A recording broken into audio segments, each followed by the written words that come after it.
Like, I think that's what we're trying to. Ta-da! See? My little fist? It fits perfectly. Proof that I punched it.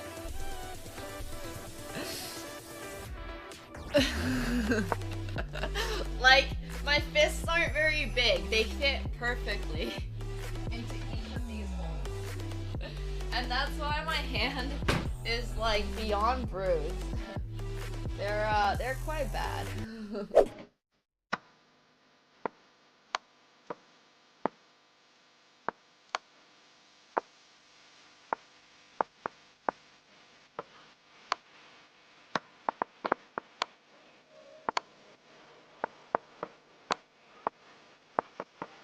Oh shit, I should play this. Fudge. Wait, I checkmated? Wow, I'm a genius! Oh, planned! Oh, know who this is. Your girlfriend? For Tasha's girlfriend? Wait, actually, I was fully joking.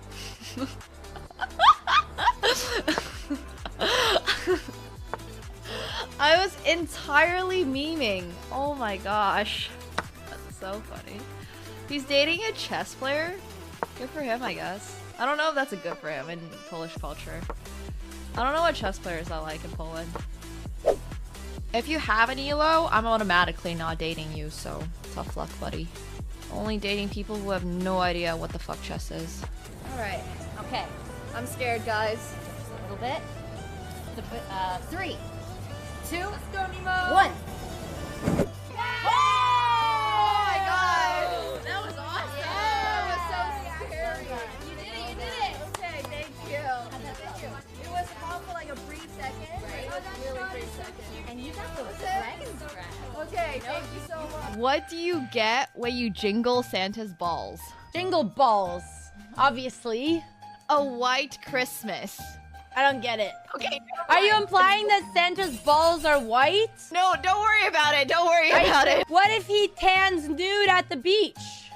How do you know? Maybe he's black from the waist down. How do you know what color Santa's balls are? Oh my god. Okay, don't worry about it. Let's go play our London only match. You should never tell me a dirty joke. I don't like, you know, it's 2023. We should imply what color Santa's balls are. Oh, yeah, okay. that's what we were, yeah. Is that not the joke? I'm might get that 21 one. years old. I want to get the joke. Can you tell me the joke, please? What's a chess player's favorite TV show? What? Pawn Stars. I didn't write these, okay? Oh god. Oh god. How do you make a chessboard laugh? Check. How? Tell it a nightmare joke. Why did the chess player go to jail? It's really bad. It's really, really bad, okay? Yeah, that's why I gave up on guessing it. Because they can't control their pawn addiction. It does not even make sense. How did the chess player propose To their partner. on a castle? No. They got down on one knee and said, "Will you be my mate?" I don't think it would work.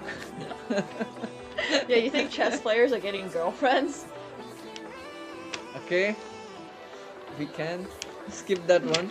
Yeah. What I have in my hands here Yep. are just some little baby noodles. Oh, they're so cute. So Don't scare the snakes. these are month-old reticulated pythons. Let's go ahead and bring them. Yeah, I can hold it. I'm gonna just support their Just a body. second. support their bodies. Yes. You can show them to stream. Hello. We We love love snakies. Okay, I'm not gonna lie. Kind of feels like it's choking me. Oh, she's not holding it. Okay, this is. She's not That's just her trying body to. weight. That's just. She's just this heavy. Okay, great. My baby I feel like I'm getting choked. Oh my god, Nemo, you are actually fearless. Alright, now I can go on to this side. Can I tap out? Oh my god. No, it's okay. Nemo, I got it. holy moly. Oh my god. So lean forward. Oh my god. This is insane. Happy 420. Do you know what 420 is? 420? Yeah. No. You don't know what 420 stands for? No, I don't. Oh my god, chat. He doesn't know what 420 stands for. Wait, what does 420 stand for? Yeah, it stands for April 20th. Of course. That's what it stands for. Yeah. Yeah. Exactly. You have to update me. Do you know what 69 stands for? Yeah. Okay, okay. 420 is when you smoke weed. Yeah, and it's like 420. Oh, I think I've actually heard about that. Okay. I didn't know it was 420. Alright, you go. I'm thinking if I move my queen here, Oh, wait. Where? like I'll move it to E10. E10? Where's E10? Wait. Nothing. Wait, where is E10? I'm so confused. Nothing. It's not on the. Alright, hello everyone. Hope you guys are all doing well. Oh, my camera is very much not focused. We actually have no AkaNemsko today because AkaNemsko was a little biter! So, unfortunately, he has been therefore banned from the stream. He has been a little bit of a biter. But he bit my big toe for whatever reason, and I had to threaten him with the spray bottle, so he is currently not with us. He may or may not be welcome back a little bit later, but for now, there will be no cat. I'm doing really, really well myself at this moment. I actually went out for the Taste of India festival, which was really yummy, and I had a lot of, like, good foods and stuff like that, so that was a lot of fun. He has been banned from the premises, indeed. Indeed. We are going to be doing a little chess arena today. Hello, Gripix. Hope you are well. Yeah, he's not chilling in the Shadow Realm. He has been loudly stating his displeasure at not being allowed to freely bite my toes and then not suffer consequences for it. He's, like, I'm totally okay with the cat having, like, aggressive tendencies every now and then, but right before stream, hello Lazia, thank you so much for the 2 full years. That is crazy. Thank you. And thank you so much Sirocco for the 34 months. I appreciate that. Thank you. Hell yeah. If I'm civilized and wear shoes, I'm not wearing shoes inside. No thanks. That's not my style. And also, he can learn to not be a little menace sometimes, you know? He is a cat that gets plenty of attention and gets plenty of play, and he gets plenty of yummy food. There is absolutely no reason for him to be such a menace. He's allowed to be a little menace, but being a menace all the time is honestly a little strange, so yeah. But that's okay. He's fine. He'll be allowed back at some point. He thinks he's not getting enough attention, but he should absolutely be aware that he is not going, it's not going to slide. He can't just do anything he wants to here. But yeah, we are going to be, I'm actually going to move this table a little bit closer. I just kind of realized this is like slipping me up a little bit. But my table is really, really, really far away from my camera. And I'm kind of like confused about it. AkaNemsko is not a good boy. Unfortunately. Unfortunately for everybody involved. I wish he was. He's sometimes very cute. He was actually pretty cute this morning. But right now, he is not. So, it's fine. Yeah, I hate wearing shoes too. Shoes are not my style. But it is what it is. Okay. So today we are going to be doing a chess arena. It will be on chess.com as usual. And we have to actually come up with a theme for next week's, or sorry, yeah, this upcoming, yeah, I mean, technically it's next week. For this upcoming week's theme for Flex Friday. I believe this week is going to be the one where you get, your games actually get judged. So this is going to be our arena for that, as always. Flex Friday has $50, 50. No, my camera is mirrored. 50. Yeah, there's 50 for the first play for best game and $25 for a worst game. So it's always worth it to participate in Flex Friday. Let me actually move this camera down now a little bit because he's not here. Oh, that's a little too low. Barefoot shoes. Barefoot shoes are honestly like, I don't know what the heck those are. Can't say I've had those before or worn those before. Okay, I have to clear this clothing pile in the back of my room. Let's see.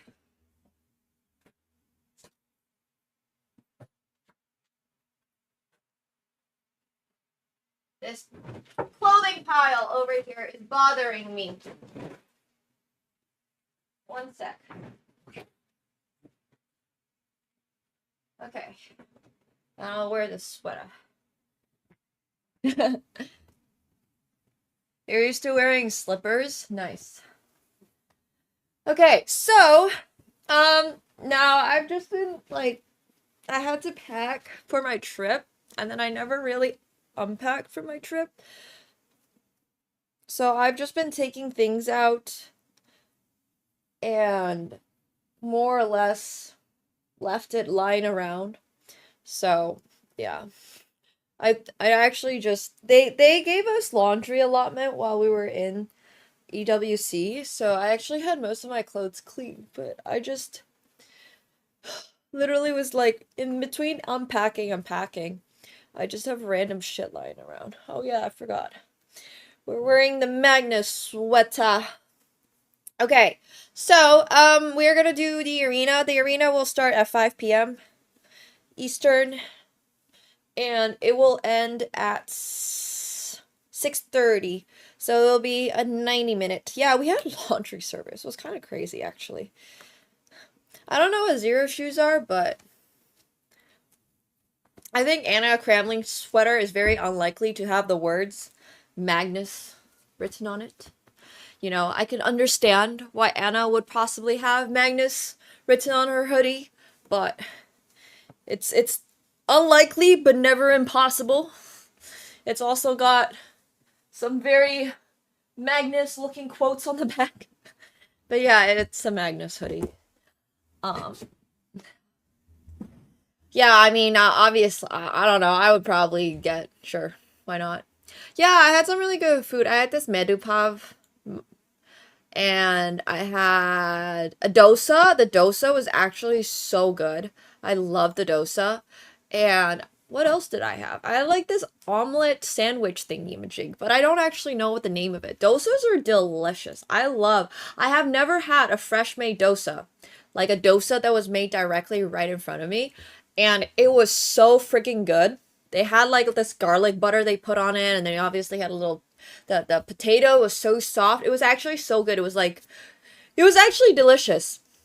It was really yummy. So I'm not actually making merch right now, but I have designed some chest clothing. Well, I wouldn't call it chest clothing, but I've designed some clothing with chess and poker influences that will be hopefully released later this year. So if you guys are interested in clothing that I have designed, I would not call it merch. But as you guys know, I love my streetwear. And yeah, it'll be really, really, really cool. But if you want the chest shirt, that's actually available on Apologetic Letters. That is not designed by me. But yeah, there's some clothing, cooking. I'm going to call it's unisex, so really whatever gender you are, you're welcome to try it. I've designed it with both genders in mind. I would say it will, well, you can probably wear it to work out, but it is not workout clothing, if that makes sense. It's not designed to be like, but you can obviously wear it to work out. It's going to be streetwear, basically. That's all I can say on it. But yeah, I'm super excited about it. We're starting to get the last like iterations of the designs really locked down. So very soon I'm gonna get, I already have like the actual fabric samples. And we're going to get like the prints onto the shirts and stuff like that, and then yeah, so it'll be fun. Hey Lion, thanks so much for the 10 gifted subs. Yo, if you guys are getting a gifted sub from Lion, please do make sure you're thanking them. Hell yeah. Thank you so much, Lion. Appreciate it. But yeah, I'm super excited for the clothing. I'm really, really excited. I've been talking about it for so long, and also my chessboard is going to be released later this year. So we're slowly getting all of the design stuff done. So I can't wait to show you guys. Thank you so much, Mickey Man, for the gifted sub. I appreciate it. Thank you. Thank you. Okay, let's actually create. She had a K-pop demon. Oh, that's so cute. I want a K-pop demon hunter theme party. Yeah. Sounds good, Gripix. I hope you'll like the design. It's going to be really cool. They're doing like a screen printed. Yeah, we have a couple of different materials for it, but it's going to be really crazy. Like, it's going to look like an art collector's type of chessboard. But yeah, it's going to be really cool. So, yay, I'm super excited. Cat's locked out because he bit me. Nice. Nice. Sounds great. Hell yeah. Sounds like a good time. So. Yeah, we have there's clothing and there's chessboards coming out very soon, which is wild, wild, wild stuff. I'm very excited about it, as you guys know. But we are going to be making our little arena right now. If you guys have not participated in arena before, they're pretty easy to participate in.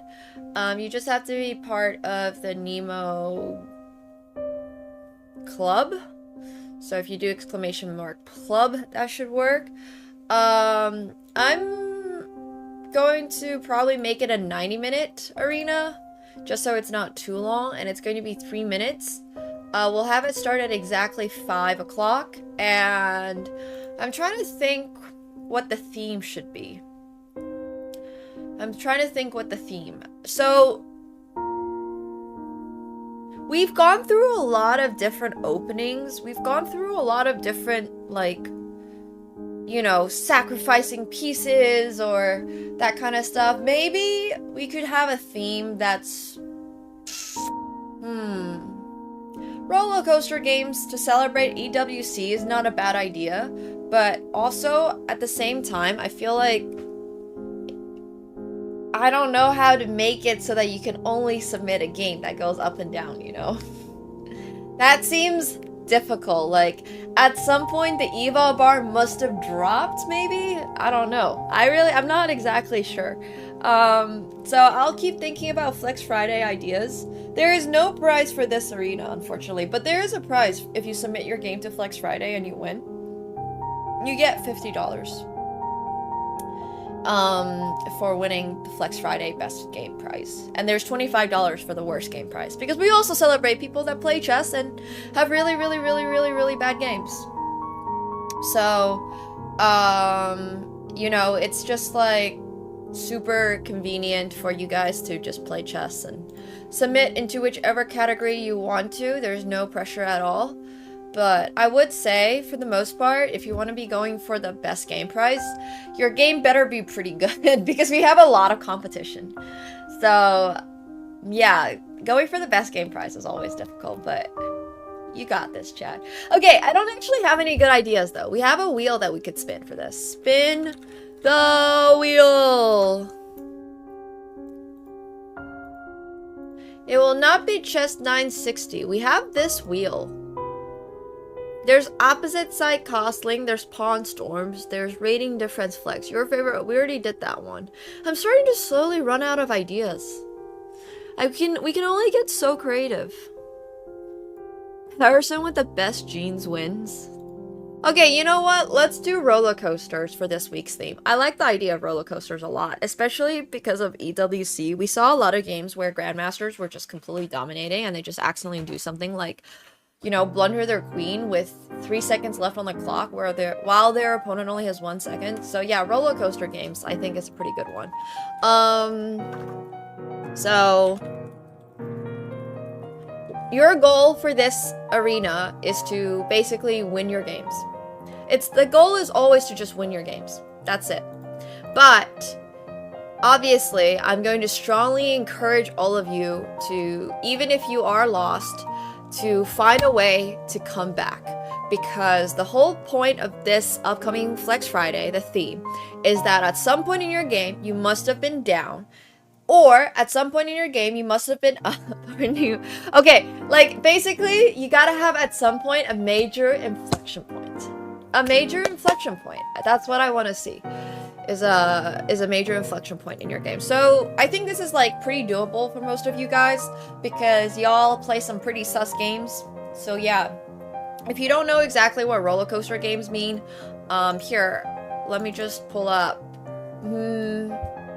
I can just pull up maybe here. I'll do this. Also, mods, if we can make this the link for the command, that would be great. Thank you very much. We have Bozo Chess as our first member. So, if you literally just go to Esports World Cup, look through games, for example, and then pull up, let's say, what's a match that we know somebody did something a little crazy? Off the top of my head, I'm looking for a Nishigiri against... Oh, I guess we can't go back that far. Okay, let's just pull up this game, for example. Maybe this game actually will not be a roller... This is not a roller coaster, for example. But, okay, let's just go to one of my own games. Yeah, Anish vs. Nihal had a really roller coaster-y game. Okay, let's just take a look at this one. This one also might not be a roller coaster. Unfortunately. Unfortunately. What you're looking for here is for this graph to go like, whee! Okay, this one is not really a roller coaster. Basically, we want your graph to look like an ECG. Yeah, no, that one was too short. That's not a roller coaster. At some point in your game, you better have been lost. And then you better have won. Let's pick a random one. Surely I had chances to win in this game. Surely. Alright, this is proving harder than I expected. Oh, this is the game that I was playing against. Okay. Well, anyway. Oh, yeah. That's a good point. You know what? This is a good one. It can just be in general.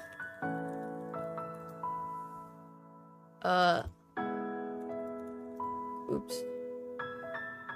Okay, let's just pick up a random game by Skrillosaurus. So, for example... Nope. Bro has just lost the whole game. We can find a game that's a roller coaster. We can find one. Higher rated players barely do, but they have started having more roller coaster games, especially because of the time controls. Okay, this one's a roller coaster game. There we go, see? A roller coaster. You were dropping, you climbed all the way up, and then you pew! And then you did this, and then you climbed, and then, yeah, so this is like a roller coaster game, for example. So the whole point of this week's Flex Friday is that at some point in your game, it can be like, you can perceive this also as like a comeback game, for example. At some point you might have been completely lost, but then you were able to climb back up, and then, yeah, maybe you fell back down, and then you were able to climb back up, so... That's kind of the whole idea of this one, but it should be a lot of fun. I'm excited to see. Yeah, it's like a comeback or a roller coaster. You know, comebacks are also kind of roller coastering. Your game just needs one drop that makes it look like it could be a fun ride, basically. Yeah, you can play Boy Shack a bunch of times, so for sure. But yeah. That was Hima's example. But if you guys want to participate in this arena and play against some other people, this is a 90-minute arena. So it should be a lot of fun. It should be fun. It should be fun. I hope you guys all participate. And I think if you do command arena, it now should be correct. Yay. Thank you, mods, for doing that. Appreciate y'all. Okay, so we are going to be, let me see, let me make sure.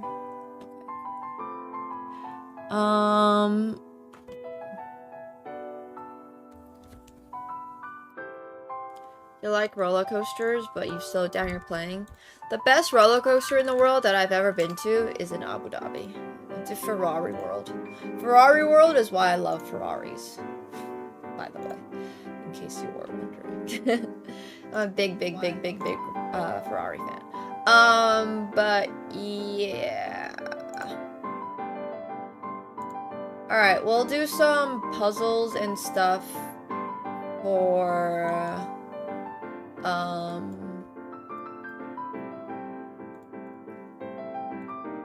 should buy a Ferrari. Yet to visit Energylandia. Is this right outside of Krakow? I feel like I know where Energylandia is. I think I've been very yeah, okay. I've looked into going actually, but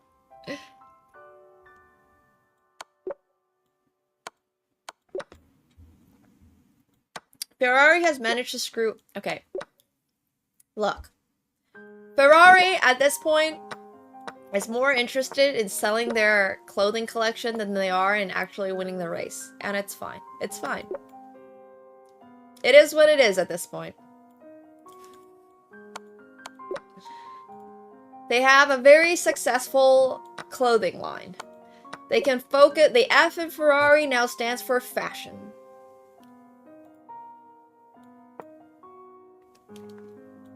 It's alright, I get it. I truly do get it. I accidentally sprayed beet juice all over myself. Nice.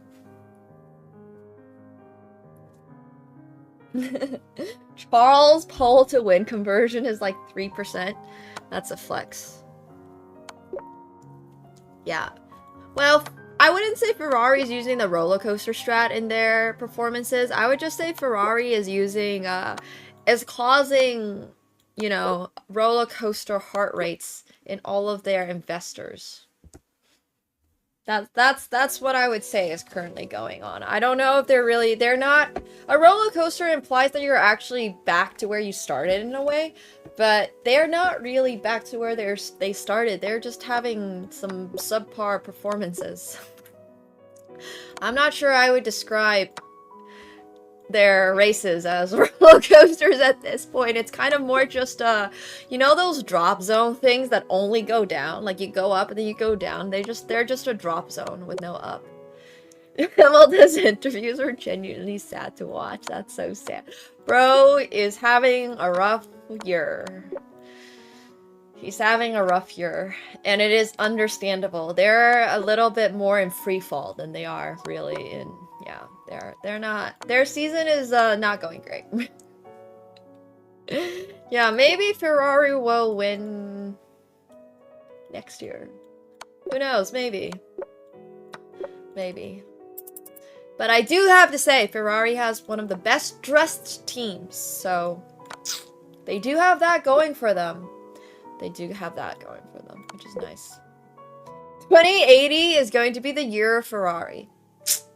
Yeah. I'll be like one of those old women yelling at the clouds memes. I don't know what the heck a Ferrari phone is, but... Hello, QWERTY. Hello. I'm a really big fan of Ferrari. I saw a couple of Ferraris. Was it like It was a few live streams ago when we were doing it live. It was actually kind of cool. Time to focus on next year. Do we know if Hamilton is going to be still on Ferrari next year? Is this information that we are aware of? Or... Oh, it's a flip phone? I didn't know that. That's cool. Hell yeah. I haven't really seen Mercedes Tommy Hilfiger outfits, honestly. Could not tell you what their outfits look like.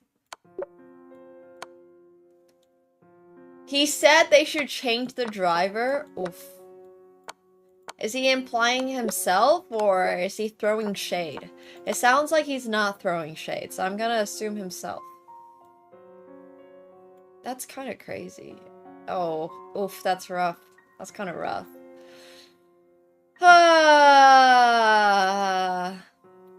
McLaren is the orange colored cars. They're team orange.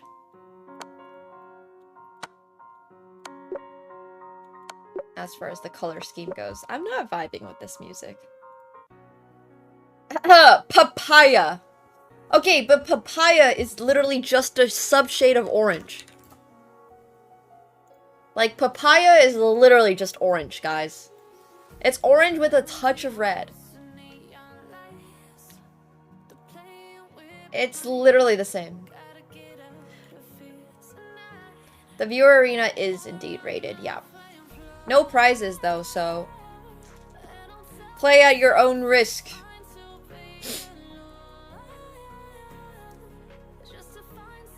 Ayaya? How would you pronounce it? If it's not P. It's a great color. I like it a lot. I still prefer Ferrari red. But they call it papaya colored cars in German. But it's basically just orange colored. Ugh, whatever. Sure. Papaya colored works. It's fine. It's fine. Yeah, it's the color of the G in the G2A logo, which reminds me, if you guys have not yet checked out G2A for all of your gaming needs, if you are perhaps in the mood for a game that is not chess and not League of Legends and not in the, you know, entire Riot suite of games, you can check out G2A for discounts on a lot of other options. For example, games like Balatro or Elden Ring. I don't know what else you guys are all playing right now. Those are the games I'm playing. You know, Sauber green is one of my least favorite colors of green. GTA 6, when it comes out, eventually will be on... well, I can't guarantee you it will be on discount on G2A. But they did have Cyberpunk for a discount a couple times. Which is kind of cool. So, yeah. Make sure you're checking out G2A for all of your gaming needs. Yeah, well, I really like cars. But I'm not into cars in the way that is... like, I'm not obsessed with the motor types or anything like that. I don't really care too much what the wheels are. Like, I understand the basics of what type of engines exist and what basic wheel types for different races are and stuff like that, but I'm not really into the build of cars. I just kind of like cars. The green's gone next year? Nice. Hell yeah. I do not currently own a car, this is true. But I did have a really cute car, and I really liked it. But I don't care too much about the technicalities. Yeah. Yeah, there are definitely single and two-player games on G2A. There's a ton. There's a ton of options on G2A, you should check it out. Oh, interesting, Thomas. Okay, I didn't know that.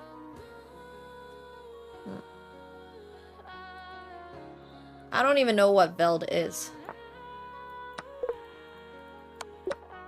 If it involves other people, like one other person, I'm probably not my type of event. A lot of big manufacturers coming in next year. Nice. I walked to Taste of India today. I really like walking around.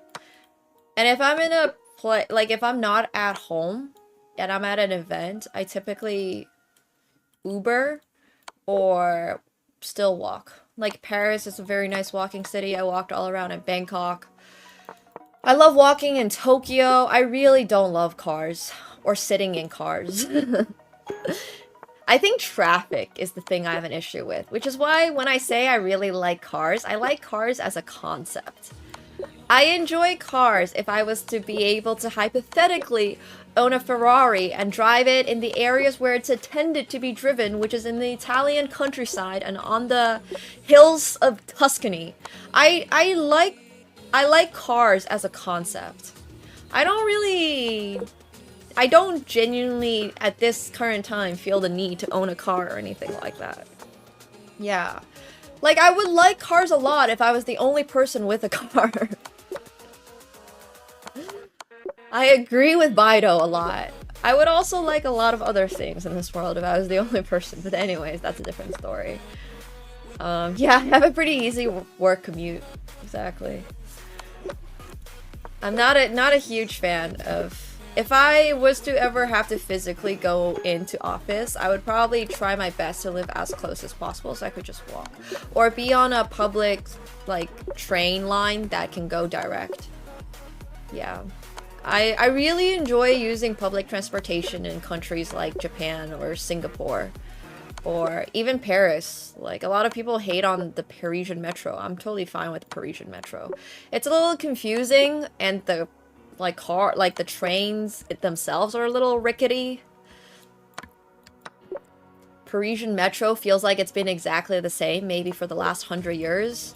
Since the very first time they ever made the Parisian metro, it feels like the cars have not been upgraded. But, you know, they get around, and it's fine, and it works, and yeah, it seems okay. I have nothing against taking public transportation as long as it's not a bus. I just don't like buses. I like taking the ferries in Hong Kong. Thank you so much, Indra Cole, for the 40 months. I appreciate that. Thank you. Thank you. I love Chinese high-speed rail. When I was a kid and I used to go back to China for the summers, I love taking those high-speed rail things. They're so much more convenient than planes. And they have really good in-train food. They they have these carts and trolleys and stuff, and they have snackies, and they have ramen noodles, and they've got like fresh food, and you can just like order. It's so great. I love the bullet trains. Yeah. I don't like buses. I think they are just too shaky. I really don't love buses. I can drive a car, yes. I have a license. I owned a car in LA, but then sad, rip Carsco. Not a really cute one. I'm okay with trams. Trams are fine. I think every tourist in China wants something different. Some people in China just want to, like, eat everything. Some people in China just want to, you know, go explore the nature. China is very much a build your own adventure. If you just want to go see pandas, you can do that. If you want to go shopping for the highest, like, level of robotics, you can go do that. China, if you want to go do shopping, and yeah, you can just do whatever you want in China. You can go ride horses in the north. You can go climb, you know, mountains. You can go on the Great Wall. It's insane. Oh, that's so cool. Nice. I've taken that train from Beijing to Hubei, actually. From Hubei to Wuhan. I've taken that train. I would usually, back when I used to live in Finland, in the summers, I would fly with my parents from, like, Finland, from Helsinki. Well, we were further north, so we would have to fly Oulu to Helsinki, and then Helsinki, I believe, used to fly to Beijing direct. I don't know if they still do, but then from Beijing, you can either fly or take the train to Wuhan, and that's what I would do. I would take the train to Wuhan. And that's, like, yeah, it's pretty nice. I have not taken the Hong Kong tram, but I did take the Hong Kong ferry, and that was cute. I don't really feel the need to take something just because it looks cute. I mostly take my transportation to actually get around places. I have tasted Oulu's pizza, unfortunately. Yeah, I remember this as a kid. There's like this little helmet thing place in whatever the area around Linnanma is, but like on the other side. Anyways, yeah, I remember. But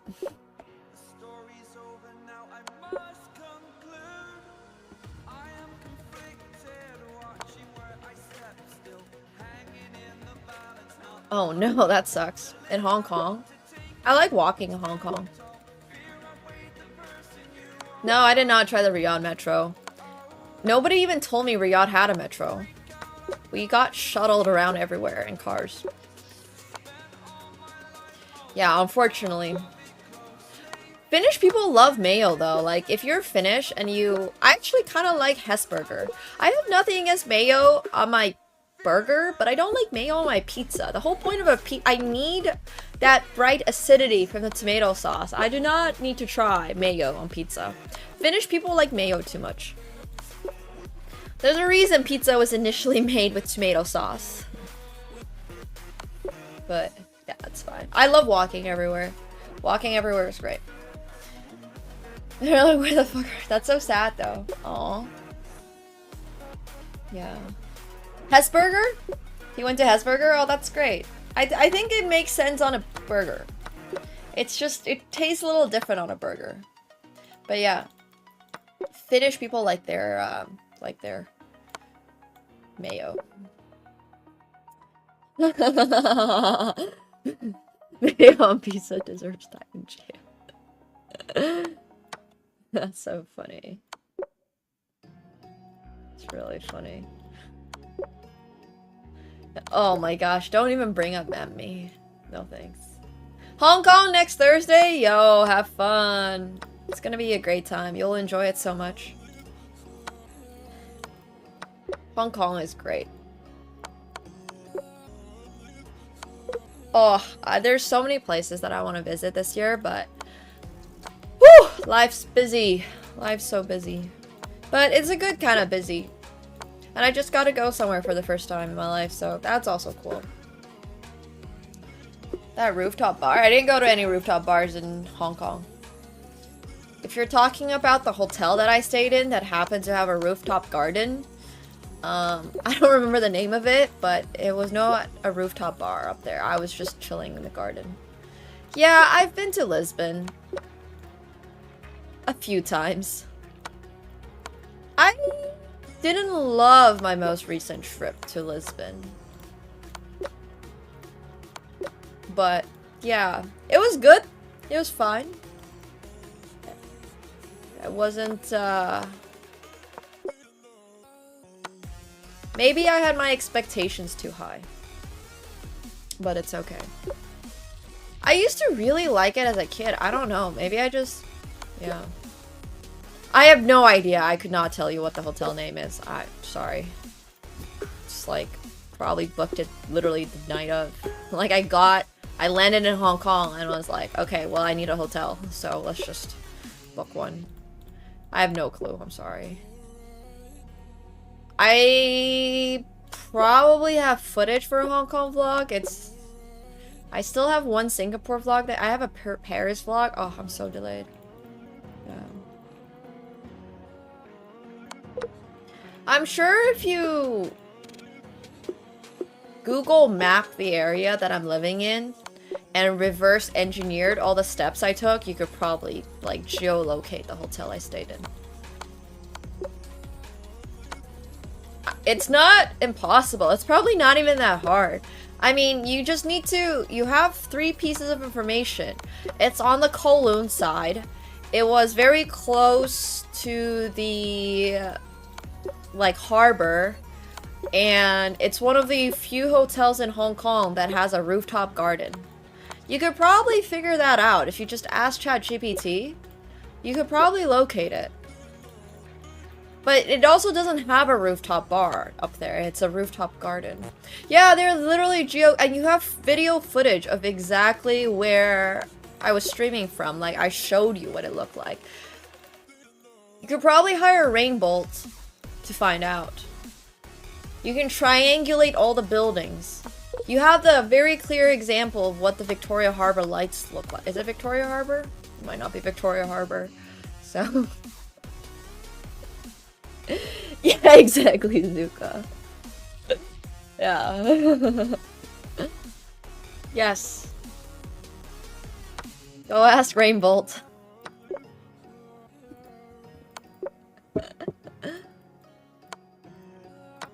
I mean, it's a place that I haven't been to in like 3 months.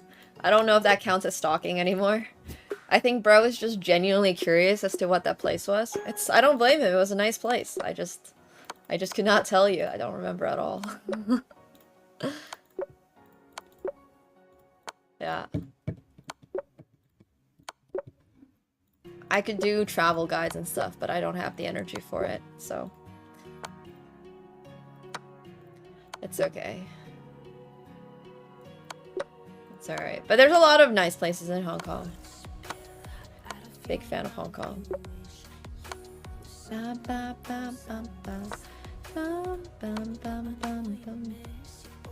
Yeah, I just posted on Insta my little mini vlog of, and TikTok probably, of my business flight. My business class flight back from Riyadh. Which was really nice. Technically Abu Dhabi. But yes. I remember this. He just memorized every single location in Toronto. I mean, sorry, in Canada for some reason. I'm just like, why? Why? Bro would actually be able to tell you exactly where a toilet is in Canada, probably. Oh, it was so cool. Yeah, it was really, really nice. It was my, well, it was my second time ever flying business, but the other flight I took business on was not like an Etihad Airways business class flight. That was a pretty crazy business flight. Oh yeah, for sure. Tyler 1's definitely 6'5". Absolutely. Bro's tall. It's very funny.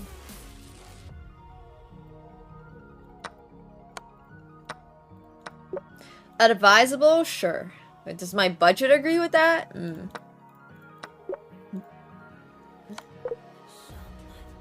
I don't know. That's a bit like saying it's advisable to always eat fresh, nutritious food. Am I always going to be able to? I doubt it. Highly doubt it.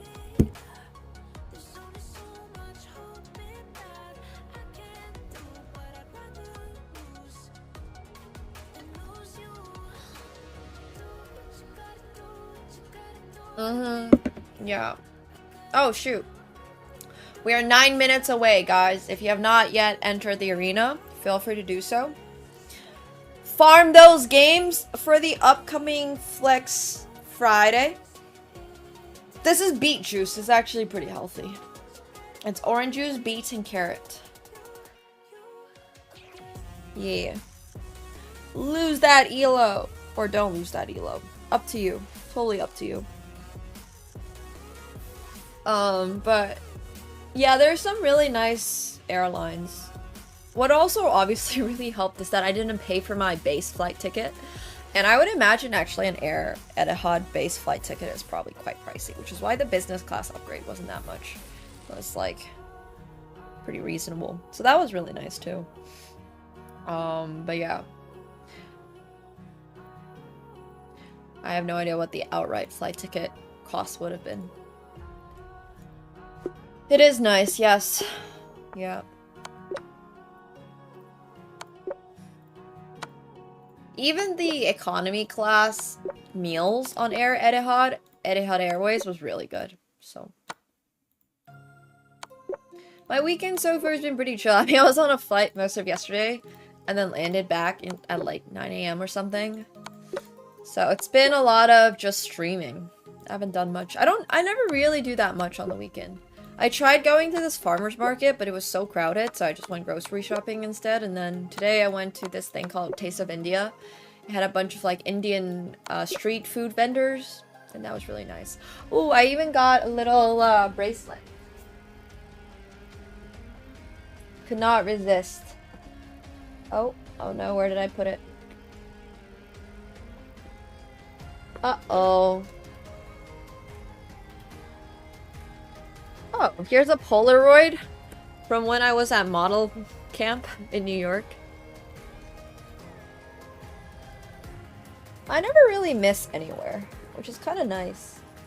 No, where did it go? Did I lose it somehow? That would have been really impressive. I'm not sure how I managed to lose it. Weird. Oh, I did put it in here. I got this little bracelet for $5. I'm a absolute sucker for handmade jewelry. It was so cute. But yeah.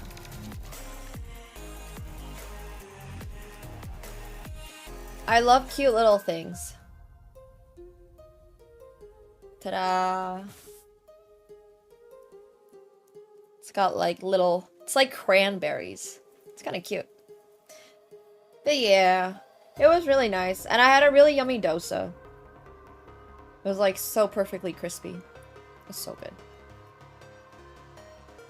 Now I understand why dosa should absolutely be eaten fresh. Straight off of like the griddle. It was so good. The texture on it was just the... Like I've had dosas before. But I feel like every dosa I've had has been resting for a little bit, and I gotta eat this one within literally 2 minutes of it coming off of the grill thing. Oh my gosh. Putting on a bracelet by myself is sometimes a struggle. Okay, there we go. I need to tighten it a little bit. The Saudi food, I did not have time to go anywhere outside of my hotel or the playing venue. So I cannot tell you what Saudi food tastes like. I had manakishas every morning, or I don't know what the plural of manakish is, but I had manakishas every morning for breakfast, and those were pretty okay. I like with the tar flavor and like cheese and labneh and stuff. But I actually didn't really eat any actual Saudi food. I had some Yemeni food, I think, at some point, and then that was about it. That was about it. I don't think I really had much else. So yeah. Everything else was sort of just like gentrified food. It was 14 hours.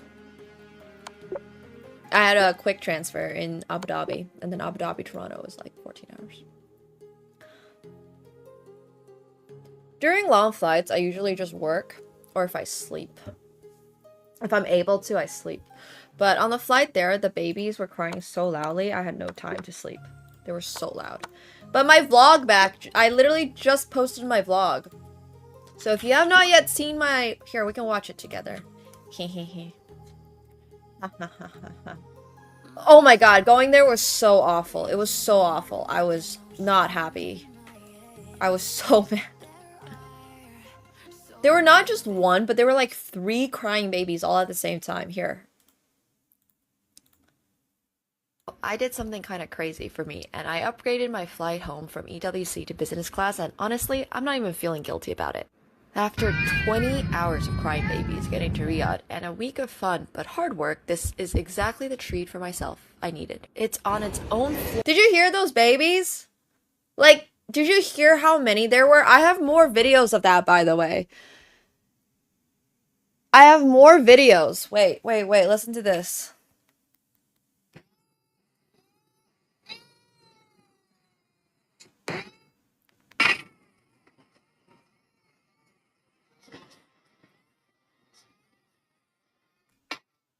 No, those weren't sound effects.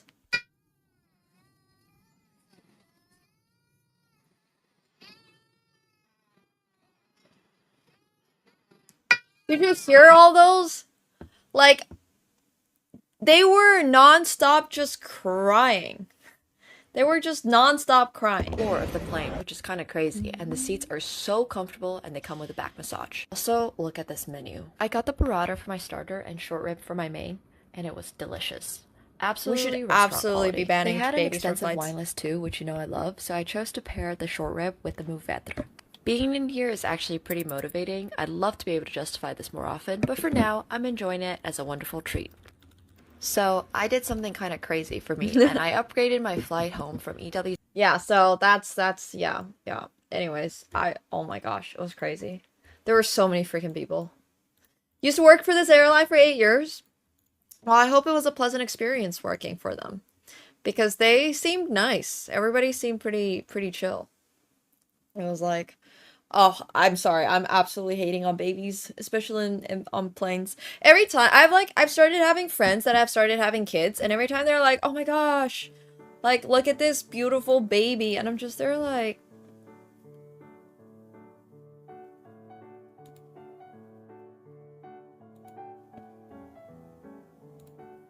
if you say so, I guess. Hell yeah, I would love to be back for the 2026 EWC. Why has nobody invented mute buttons for babies? Yeah, it's true. I will absolutely not. I do not want kids. I have the opposite of baby fever. Now that you ask why there is such a long timeout, watch this. Wait. This is cool. Watch what I'm able to do. This is called magic, chat. I misspelled. And that is called a permaban, which is even longer than the ban that my mod had previously given. You're welcome. Unlucky. I feel raw. I know, I am very powerful. I have maximum capabilities in my own channel, and I have some capabilities in other channels. I am a magician. Thank you very much. But I honestly think that babies should be banned from a lot of situations. Do not want to have kids. No, thank you.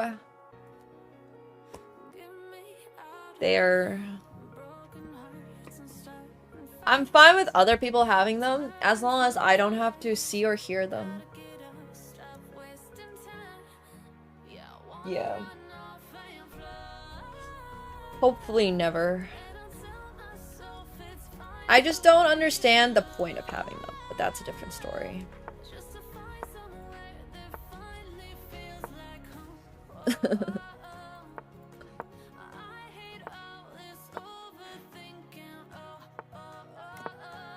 They're allowed to exist. This reminds me of the ad from yesterday.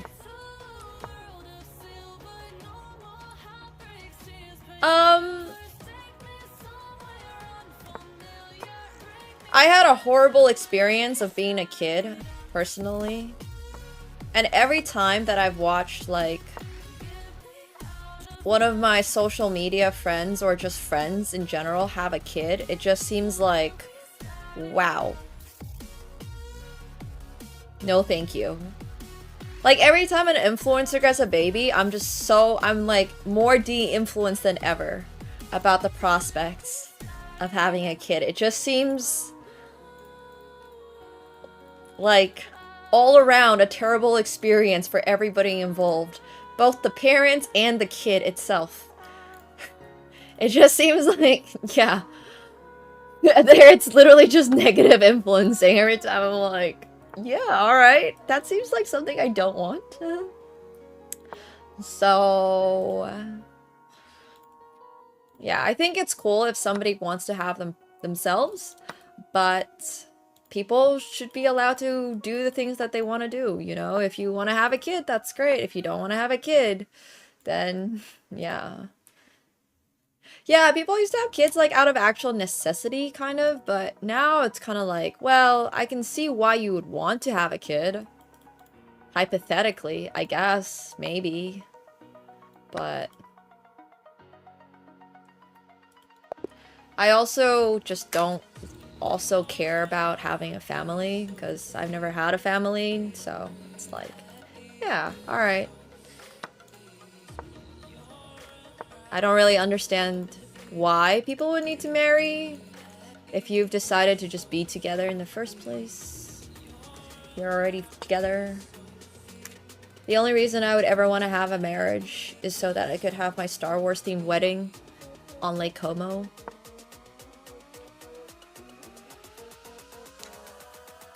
I personally... Yeah, that's honestly... That would be my main, like, reasoning, which is good. It's fun. Yeah. You guys would be invited. Yes, I just want to have a Padme themed, like, wedding dress. I would have, like, Katsuko as R2-D2. Tax benefits, I guess, could be a reason. Yeah, like, or just... But really, it's really having the Star Wars themed wedding.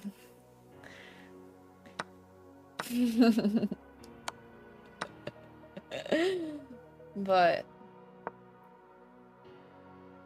yeah, I think it's like, once again, to each their own, right? I'm all about choice. I'm all about choice. I like reminding people that you have the choice of whether or not you want to be in a marriage or not. You don't have to. You kind of used to have to, which is disturbing. And it definitely still applies in some cases, in some places. But the whole point sort of like feminism and encouraging women is that you are able to choose in 2025, and that's very powerful. Fulfilling or not, people have whatever their own reasons are, which is cool. You're allowed to, you know? You can do whatever you want. I don't. I do not see myself. I see myself having 10 cats in 10 years. I can see myself having a family of kitty cats. And maybe like a horse. Maybe I'll have like a big cat sanctuary. Like what Maya's doing, but specifically for big cats. I can see myself doing that. I want to be like a big cat mom. But like have actual big cats. Yeah. Unfortunately, Alex is flagging.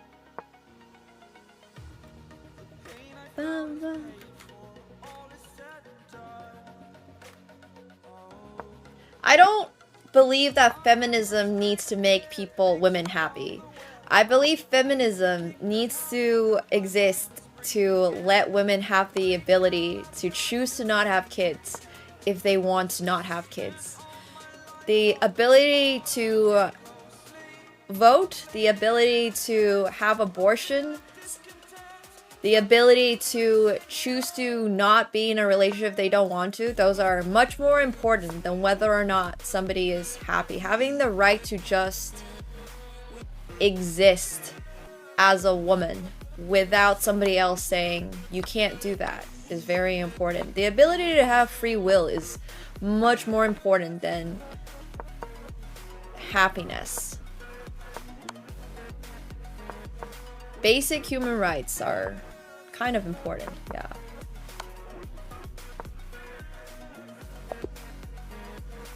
Right to say no. Yes, all of that.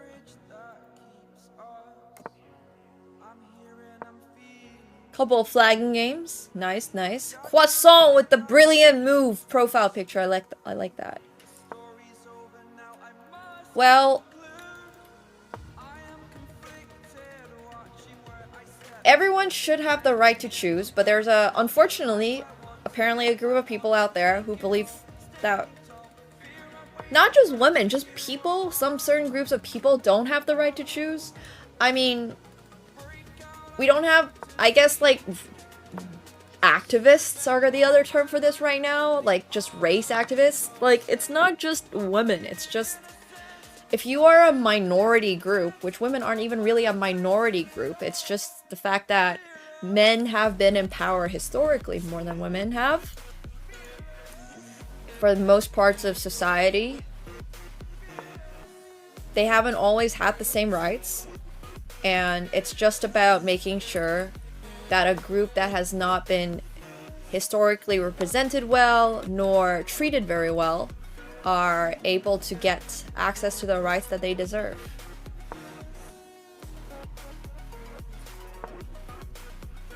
So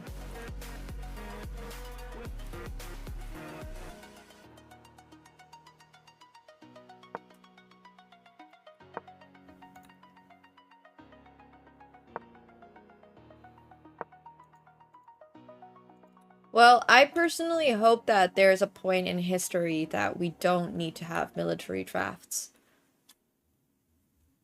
I think that is very unfortunate that it does exist in places. I wish that there was a way for men to say, no, I don't want to do this. But unfortunately, we're not at a place currently in society.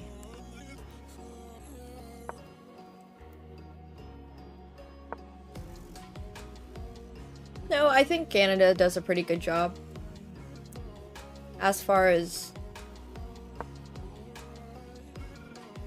equality and the treatment of its citizens go, so I have not.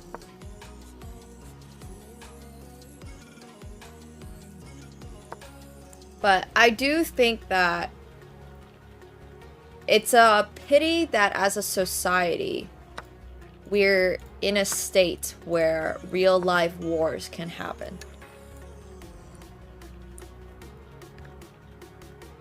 No one should be dying for anybody, whether it's feminism or not. Nobody should be dying, period, for things that should not be an issue.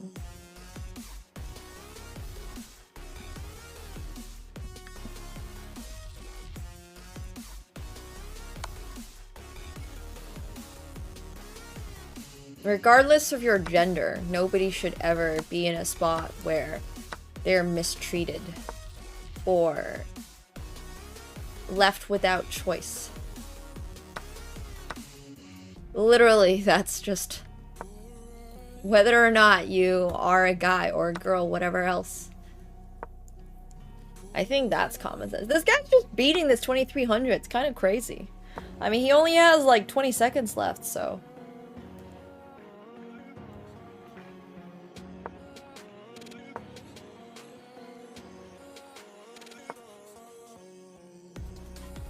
Yeah, it's true, SDR.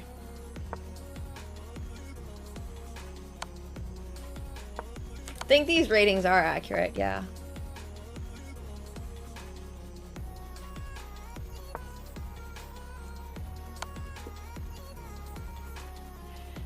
Yeah, for sure, fine. I mean, I'm pretty pacifist as far as, like, stuff goes in life. I think we're a society full of double standards, and unfortunately there's always going to be evil, but that doesn't mean that I won't advocate for the fact that we should all not be— oh, well, that was a free queen, but it doesn't matter, bro is getting flagged anyways. We should all be treating each other with more respect, whether or not you're a guy or a girl. Unfortunately, that is not currently the case in a lot of places, which is why feminism as a subject does exist.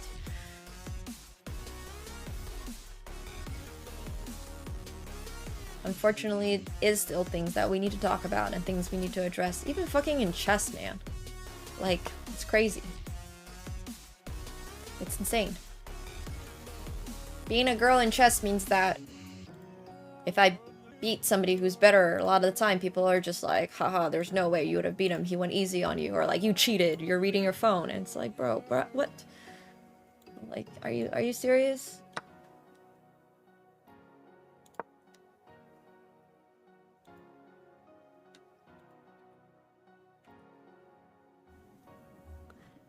It does, yeah. For sure. But that's like the least of my worries as a woman. Does that make sense? Yeah, I agree, exactly, Pickles. Like, why is that something you want to brag about? Why can't we just live in— why can't people advocate for a society where you don't need to worry about that in the first place? That's, I think, a large part of, like, what I've never really understood.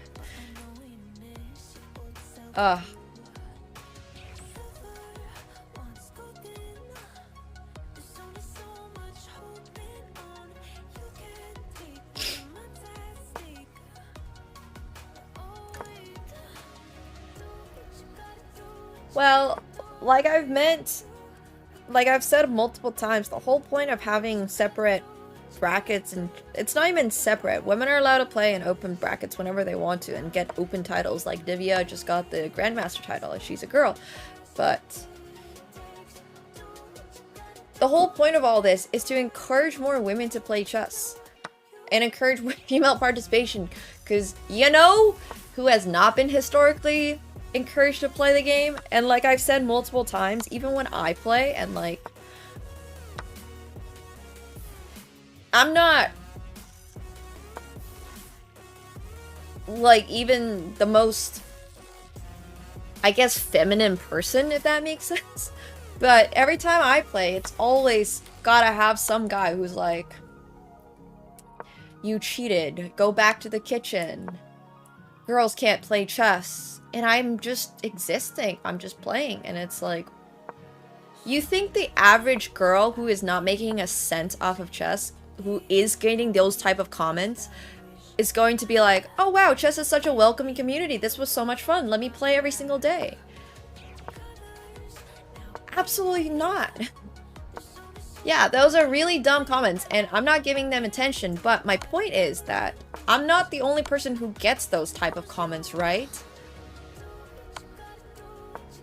You get these type of comments in person as well. Unfortunately, girls just have to deal with this type of harassment, and if you just listen to Anna's, like, most women who have been in the game have experienced some type of sexual harassment at some point. I literally have, like, a case of this on a YouTube video. And bro knew he was live and getting filmed. And it's just... like, unless we are able to tackle all of those issues, those comments do not exist when you create a separate space for women. Because then there's no men making those type of comments, and women don't talk to each other like that. I think every girl gets those type of comments 100%, yes.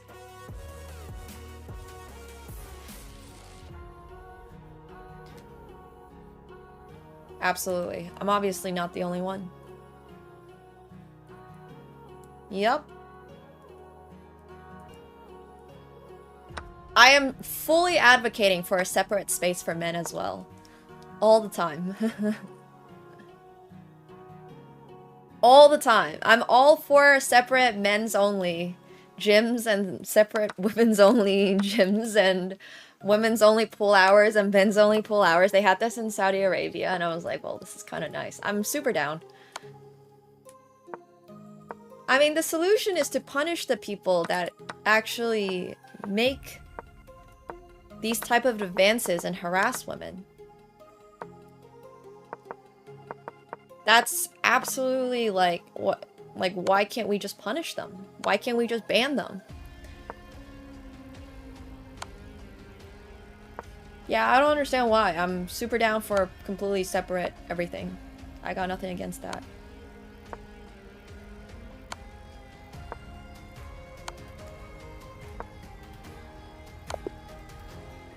I think that's totally fine.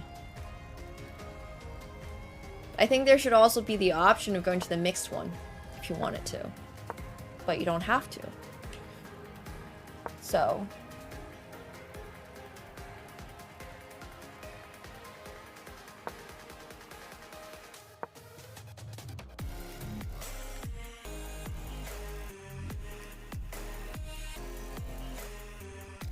I'm just all about choice. Yeah, those type of things have happened, Koki, which is good. Now people are actually getting bans. People are actually getting punished for it, which is good, and you learn about it. But once again, this should be regardless of gender.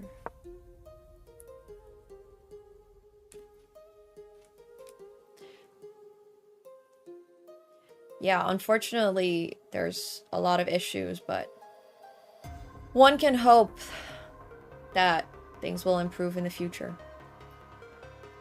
That's all we can do, right? Which is why, once again, everybody arguing against, like, women's only titles and stuff like that also makes no sense. The whole point is that we're trying to move towards a better future.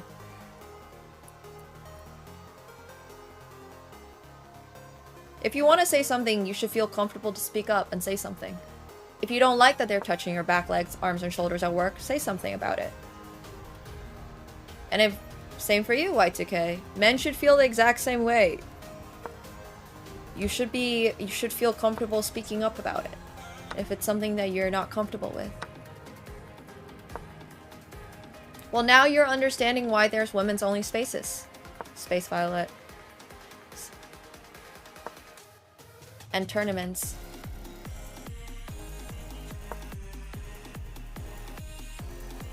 Now you're understanding why.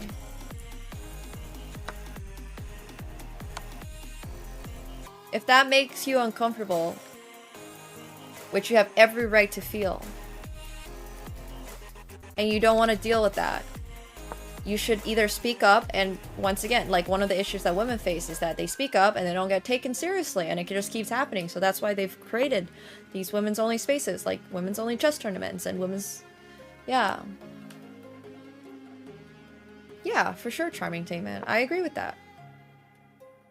I don't disagree with that at all. I think there should be fully every option.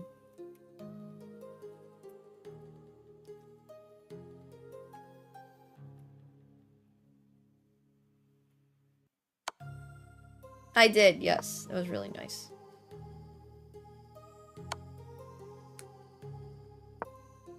Is this gonna be a draw?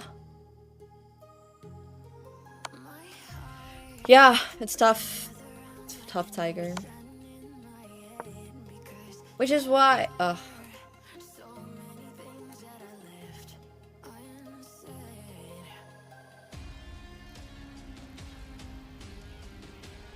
I think how nice everyone was, really. Just, people were just so nice.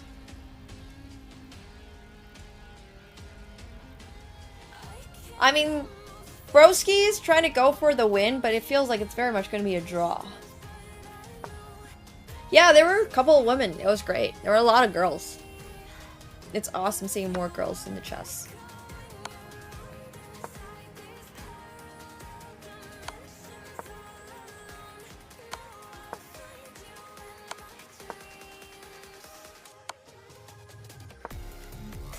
But why is everybody so comfortable with that, Destio? My whole point is that you as a guy or as a girl or any other gender should not be comfortable with it. I understand feeling like you can't speak up, but that is literally my whole point, is that that is not okay. Those type of actions, regardless of gender, is not okay. And hence, that is why women have women's only chess tournaments.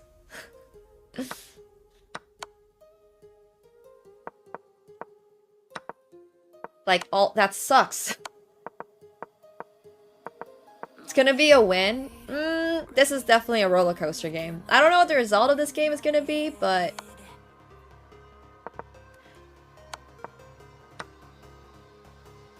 and that's very unfortunate.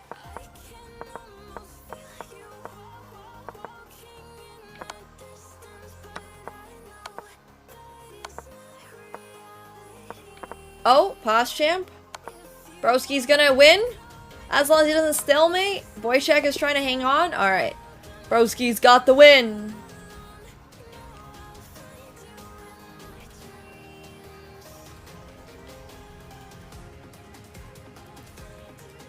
Yeah, I mean, I think one of the issues... It's not really an issue, but... Chess is still very much male-dominated, but that has changed significantly over the last couple of years, which is really nice. I don't really care what the gender of people are. I just care much more about what people's, like, I guess, why they support and their approach to the game, if that makes sense. Like, I couldn't care less what people's genders really are. It's amazing to see more girls in the game because I've never seen this many women in the game, but honestly, like, as long as you are having fun with the game and you support women in chess, because that is a really important... I'm a girl in chess. I need people to support that. It's just that simple. Yeah, I just care if they respect everyone who deserves respect. That's literally it. I don't really care too much what your exact gender is. I don't know.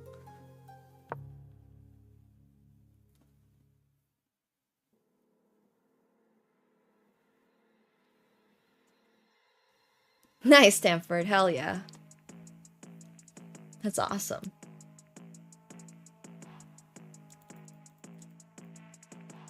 I think so too, fine. I think so too.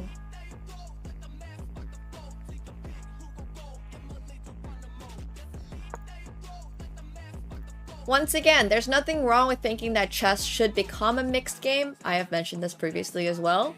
I agree. But for now, we're very far ways away from getting that sort of environment where women will feel celebrated and welcome.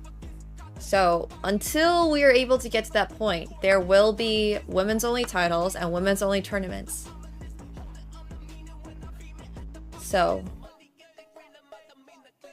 oh, we're so far, and it like it's not just women, it's just the entire space, you know? It's not, like I said, this isn't a girl-only problem, but men have to deal with this shit too.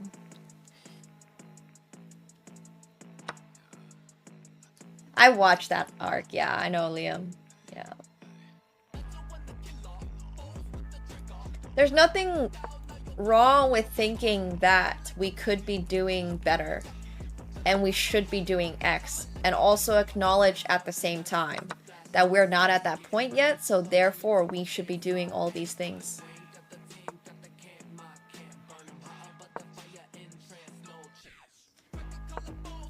It's much less about being needed to be celebrated and validated by men, but rather respected. Because right now, we are not even respected sometimes, and that's an issue. That's where the issue is. So. The hope is that eventually we won't need women's only titles and women's only, like, tournaments and stuff like that.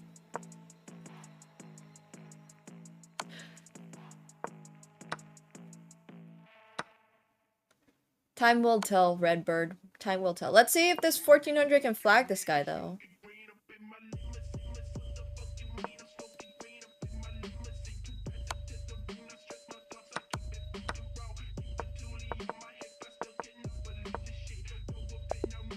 Nice.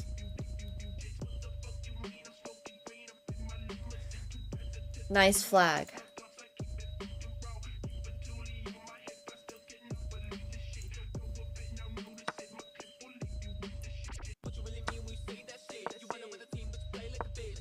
Telling somebody to play better chess and you'll be respected is crazy. You should be respected regardless of your rating. That has nothing to do with whether or not you should be respected. If you exist and you are a decent human being, you should be respected. No matter your gender, forget your age, forget your rating. You should just be respected. And that's exactly the issue. Exactly. You exist, you matter. Be confident in that, Space Violet. Be confident in that. It does not matter who you are. That's a wild statement. And that's kind of the issue, is that as a girl, a lot of the time, like, it basically doesn't even matter what it is. Like, just because I am a girl and because I have the women grandma's title, people are like, oh, but it doesn't count. It's fake. It's like, I believe respect is earned when you're a decent human being.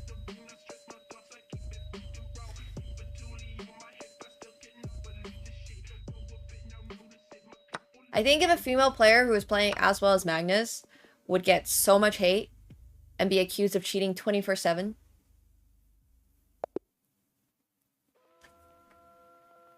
Just look at the best sports athletes in the world who are women.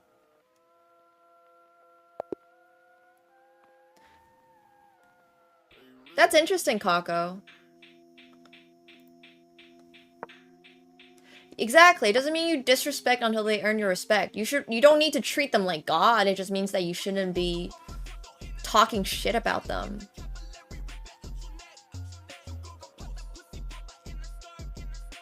Yeah, what Fine is saying, yeah. Are you kidding me, Foch? I mean, okay. Whoa. Whew!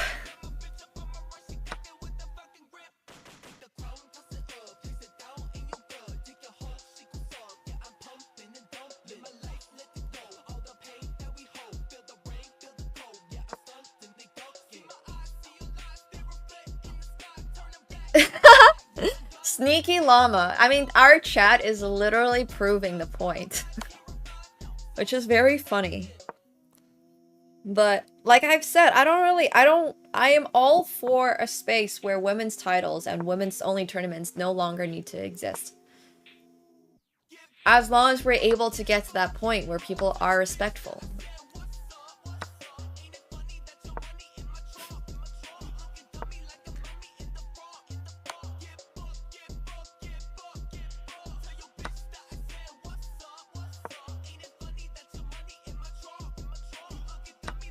Skrilosaurus! Trying their best! Oh, for sure. Pork chop, yeah. This too, Shauna. I meant in chess specifically, obviously. Not in general. I think physical differences are very different. Unfortunate for Skrillosaurus. It's alright. I have faith in you guys getting to swing some big points. You want a roller coaster? A little one? A little roller coaster is still a roller coaster. They have those like little wooden roller coasters at the theme parks, which are so good. Exactly, Kevin. Exactly.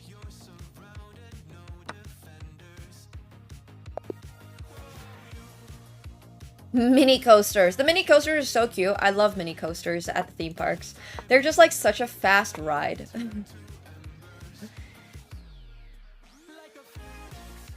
But yeah, I mean, we as a society have gotten better for sure compared to, you know, like 30, 40 years ago.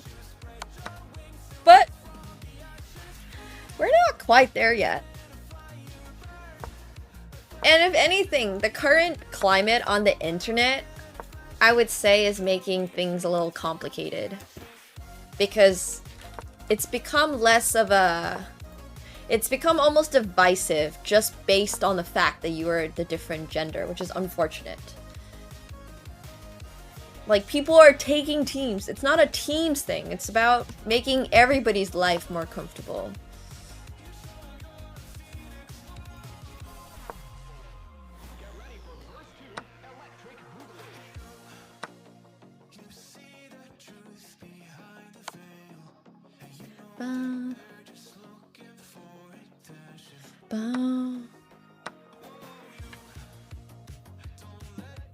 Beth Harmon, yeah.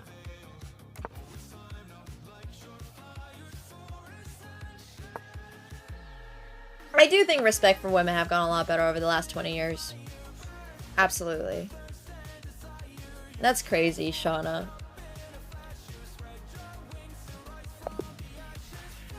To be fair, egos are rough in gaming in general, which sucks a lot.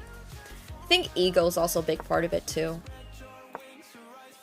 Like, we all have ego, but some people have more ego.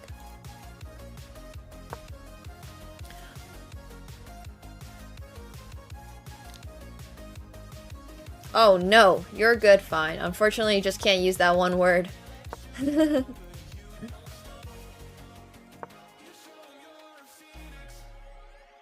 I'll copy your message.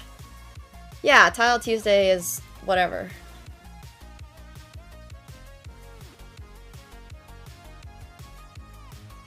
Oh. Can't use the S word here.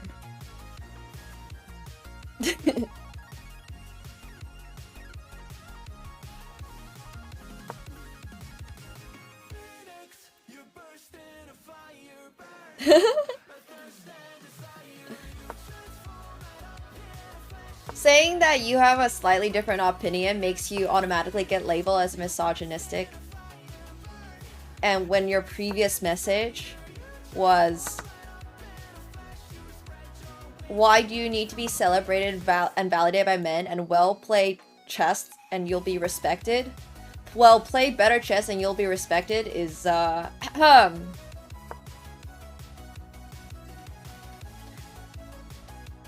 very funny. That's very funny.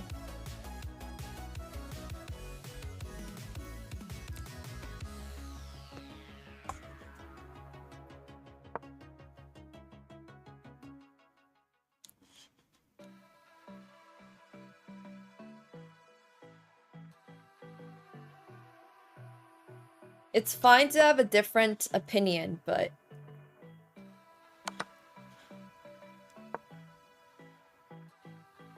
if you just simply don't agree that people should be treated with respect, that's... Yeah, basically, Gary. Everybody should just be treated with a base level of respect, unless you don't deserve it at all, which is pretty rare, honestly, to get to. But some people here have managed to, which is crazy. Yeah.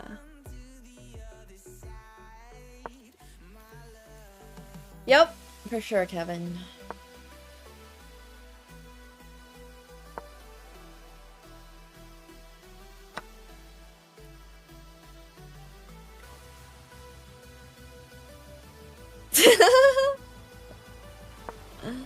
That's funny. This is looking like a dub for the bishop owner. Imagine owning a bishop in this endgame. But only 22 seconds.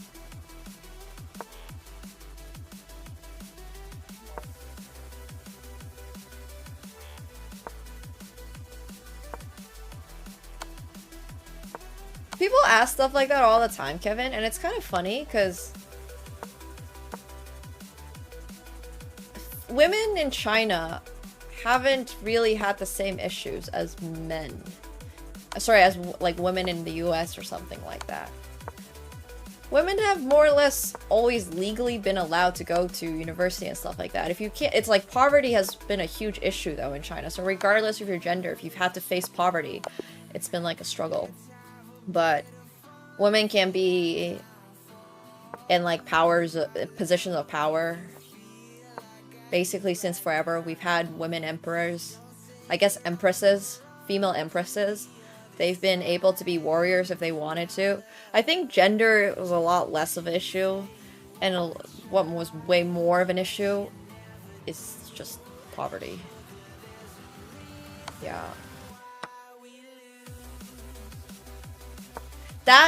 Yes, that was a little rough on women for sure. And during like this period of time when it was more important to have like working men, women were unfortunately, like a lot of baby girls were kind of like, yeah, it was sad. But a lot of families also chose to have keep their baby girls. That was, once again, it all goes back to poverty. Like, you wanted people who are able to have physical working bodies in your household rather than people who are not. So, like, baby boys were regarded as more important. So, thankfully, that's no longer, like, an issue in China. But for a little bit of time, that was sadly an issue. Yeah, that was due to the one-child policy, yeah. And, like, China has had a lot of problems with poverty. So, but if you are born a girl, typically, it's just not, it's not really, you can't go to school or anything. It's just, can your parents afford to send you to school type situation. Exactly, like, more useful, but not more important in terms of, because you are, like, it's not that they necessarily preferred men, they just, physically, it comes with strengths. Yeah. Which is sad.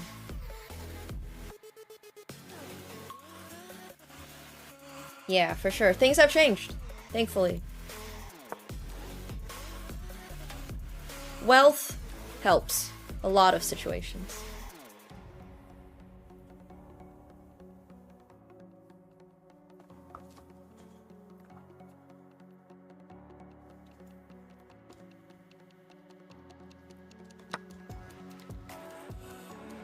We like the Cyprus gift. This is the Cyprus gift. For those of you who don't know, this is the Greek gift, this is the Cyprus gift.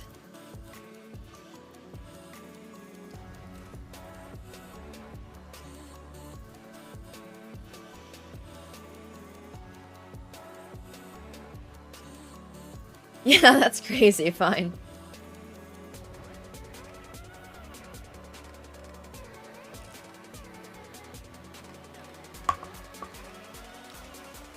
Chess is unfortunately not that popular in China, but neither is really Chinese chess. Like, video games are super popular in China.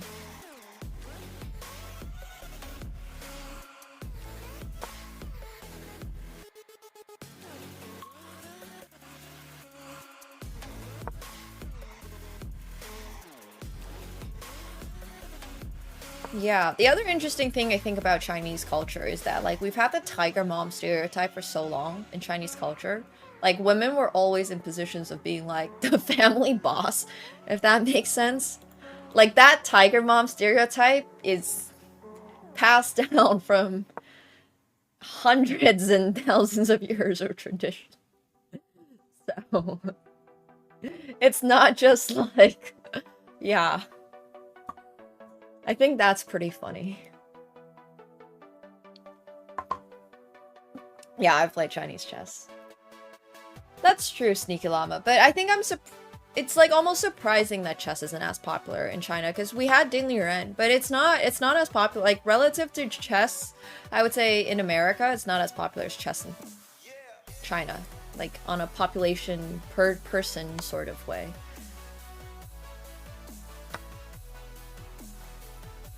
Ding's too busy chilling, yeah. Had a good setup for this attack and is winning, but unfortunately is running out of time, which we've seen happen quite a few times in these games. A lot of lower rated players are really, really getting those attacks in, which is great. India is the craziest country about chess by a landslide.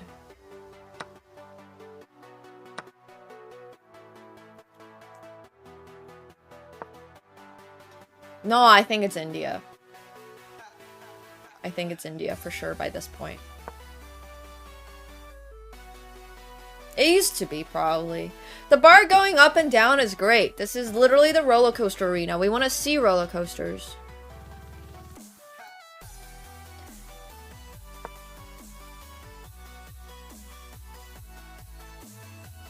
I'm doing well. I'm chillin'. Chess is from India originally. It's called Shatrang or something over there, and the format that we play now is actually not even that different from like when it first really started. So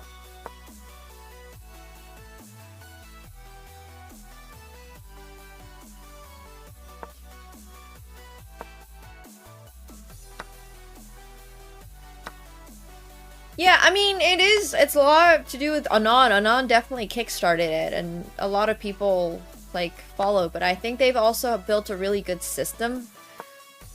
They have actual systems there that can support, like, younger chess players, which you don't really get in other parts of the world. So...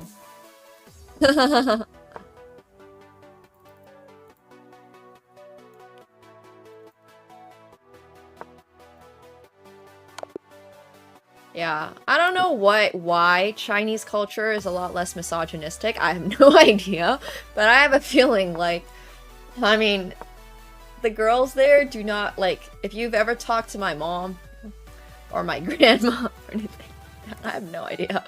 But even throughout history, like, if you go back 2,000 years, there have been, like, empresses that are like, bro.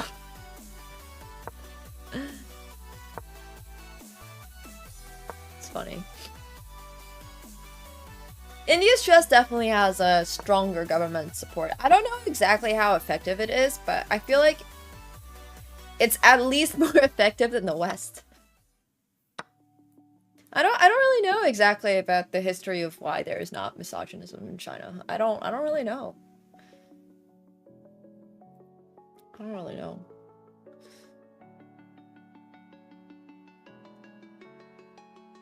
It's just built in society, I guess.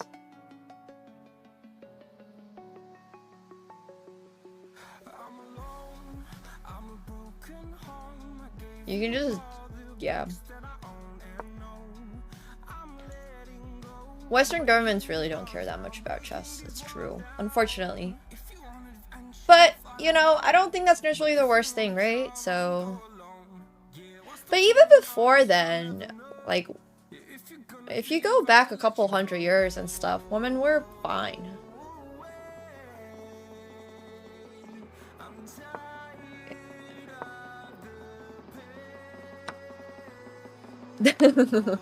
So funny.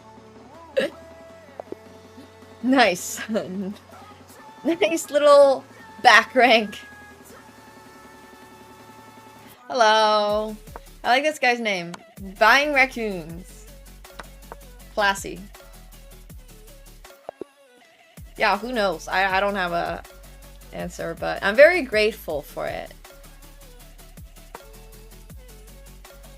All the ladies in my family are very well educated and treated well.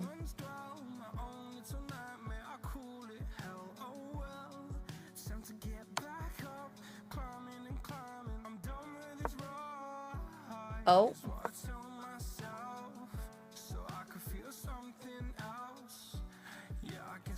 Yeah, unfortunately, during the one-child policy, but we had touched on that.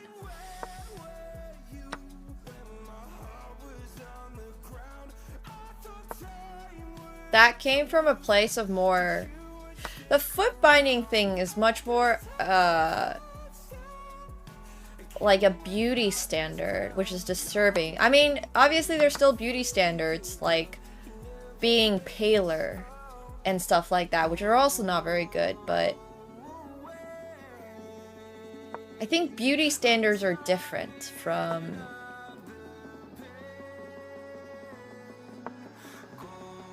feminism. That's different though. And the one-child policy was just very sad, obviously. People kind of needed, like, more able-bodied people. So it's tough. It's obviously really difficult. You just know that a girl is probably not going to be able to do the same thing that men can. I think that's not necessarily inherently like a girl issue. That's much more inherently like everybody's fucking poor. So how are we gonna survive issue? Which doesn't make it okay, it just means that it's like... Yeah.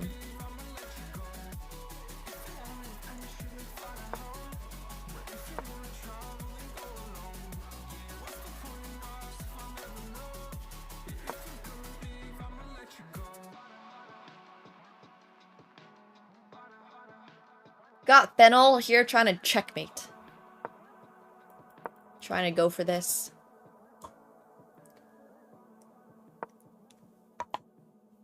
But I also want to say a lot of families that were perhaps a little bit better off kept their girl babies. Like me, for example.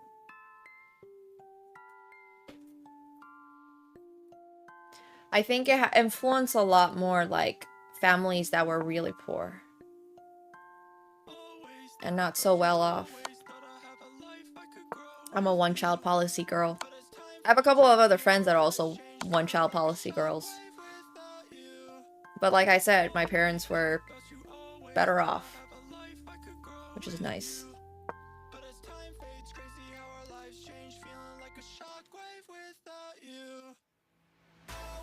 We're from Hubei province. The spelling, phenylalanine. I mean, Fennel is still losing, but yeah, it would have been interesting to have a kid.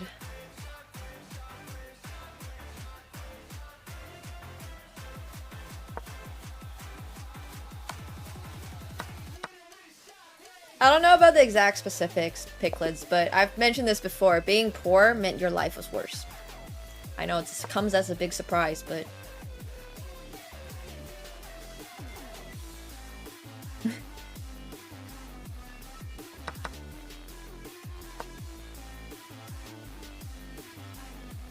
No way. Shocker.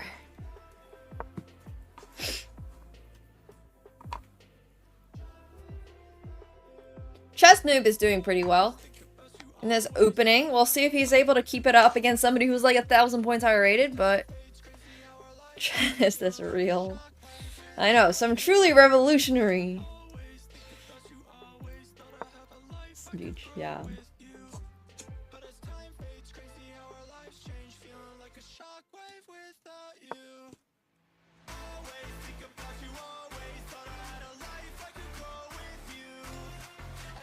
Nice, yeah. Wuhan's pretty close to where I grew up. Or like where my family's from. Oh! Hyperflow is unfortunately losing. I haven't seen that many roller coaster games yet. I've seen like a lot of games where somebody just has a better position and then they slowly start to win, but I haven't really seen anything that's been like truly revolutionary.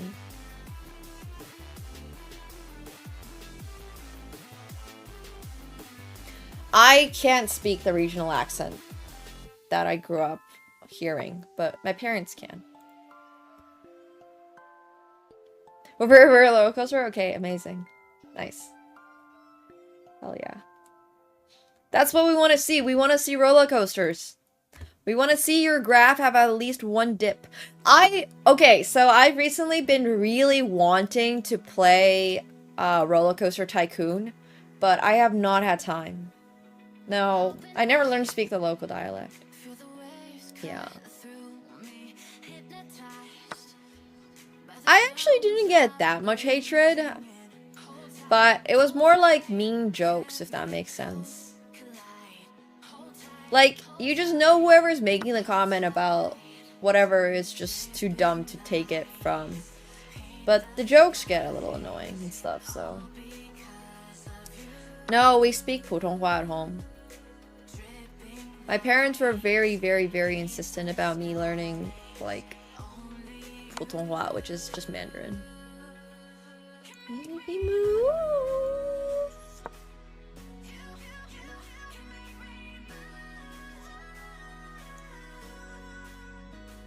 Roller Coaster Tycoon is this game where you basically just build roller coasters for a theme park, and it's like a theme park simulator.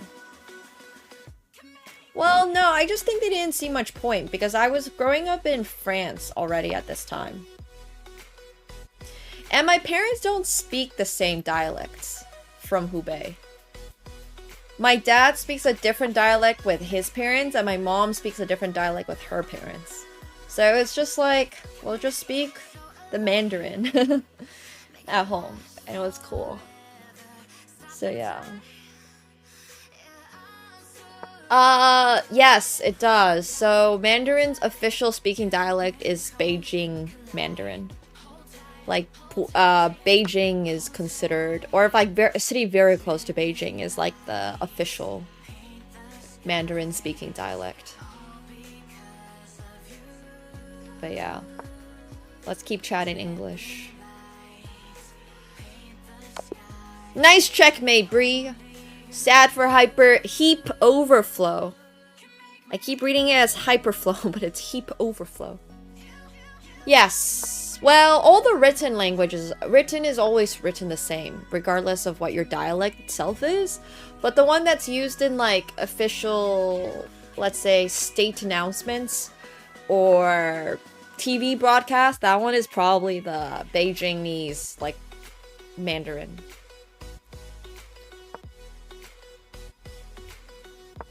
Nice, Istiar. Learning something every day. I did not know that. I speak fluent Mandarin, but we're gonna keep chatting English. So. No, it sounds totally fine. You just sound official. Which is fine.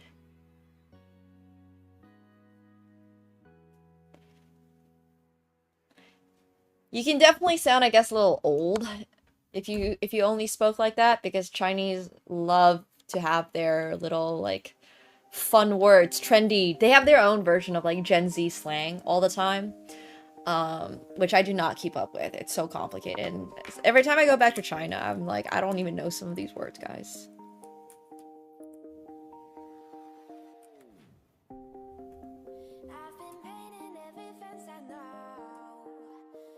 You lost 15 points from a game? How low rated was your opponent? Whoa, that's crazy.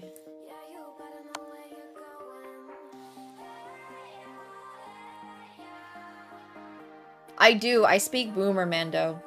I do. I speak a type of Mandarin that if you instantly heard me talk, you would be like, or somebody who is very familiar with Chinese would be like, oh, you don't live here, do you? I'm like, nope, I do not. But you can clearly hear it.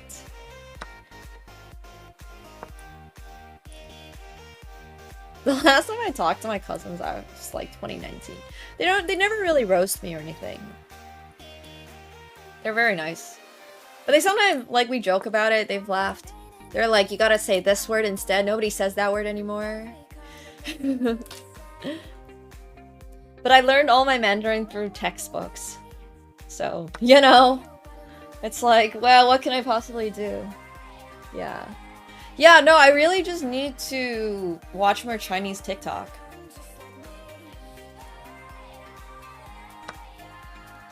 I did. Oh my gosh. If you go on Douyin, you just hear the most. I'm just there like, I don't even know what you're talking about.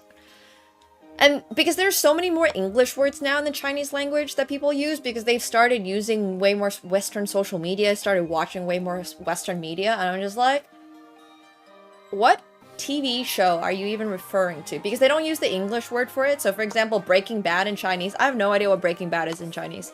I have no idea. And if somebody told me what it was, I'd just be like, but yeah.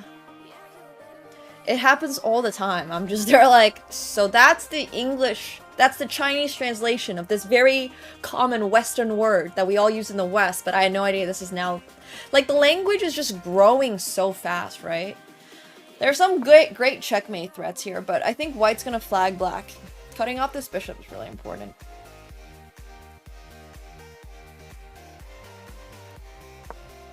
Oh, for sure, Melly. Yeah, there's so many different languages from that part of the world, too.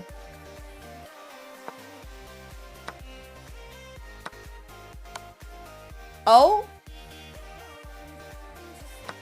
Oh? Wait, wasn't Queen C2 just checkmate? No! Bro, got flagged. It's crazy. Alright, we'll see how Skrillosaurus Rex is doing. Currently, not bad, not bad. I mean, there's a perpetual here. Let's see if they see it. But loan words are kind of a crazy concept.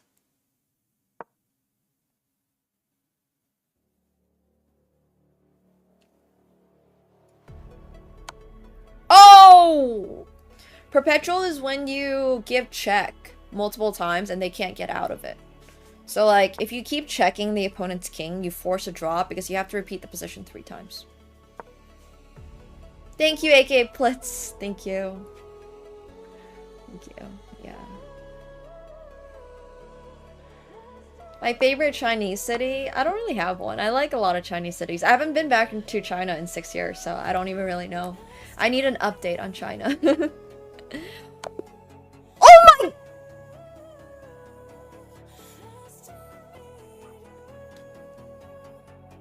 Whoa! Did Skrillosaurus Rex just beat somebody who is 1,700 points higher rated? Oh my gosh! Wow! Now that is a roller coaster game. Whoa! That was crazy to see, actually. Nice. Wow. That's exactly what we came here to see, chat.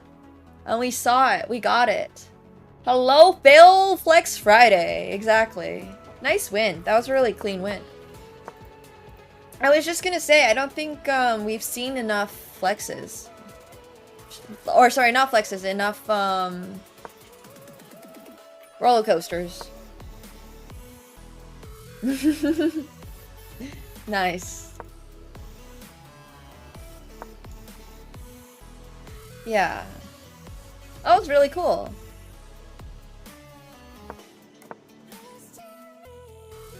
Hell yeah. Take 30. Nice.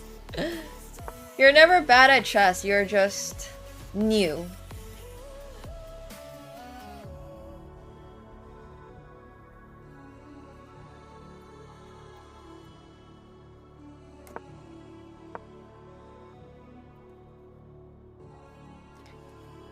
Still made it 1200 2 queens down.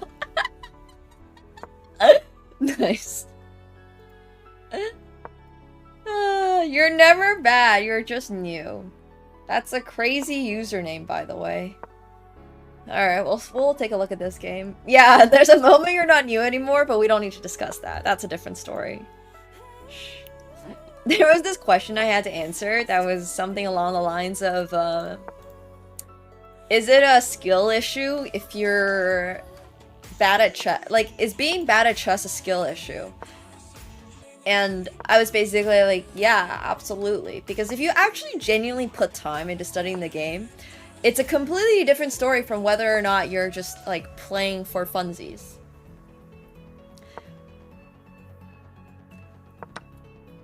So, yeah.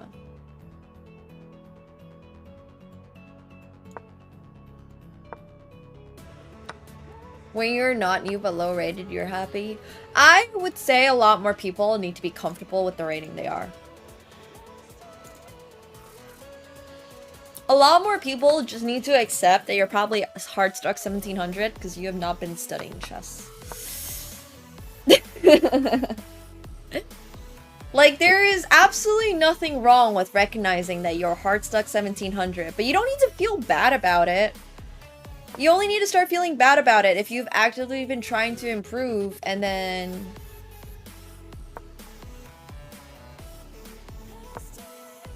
Oh, people absolutely tilt and go on a lost streak. Just talk to chat. The other guy's just lucky. If you're comfortable at 600, that's cool too. I mean, Erlin is kind of crushing Boyshak here, so...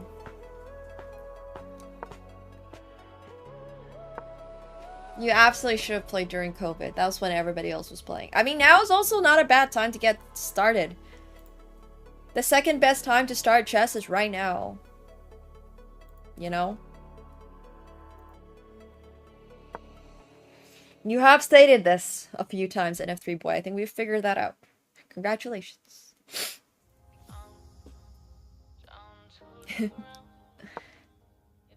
Okay, but there's nothing to blame. The only reason that you're hard stuck is because you haven't put in a lot of time and effort to actually improve the game rather than just playing. If you just keep playing, you're always gonna kind of stay the same until you, like, hit a peak. You can't just pure grind to, like...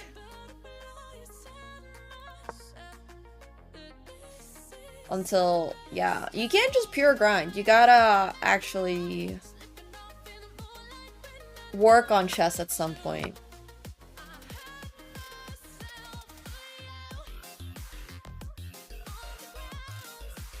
Lost 50 points so far?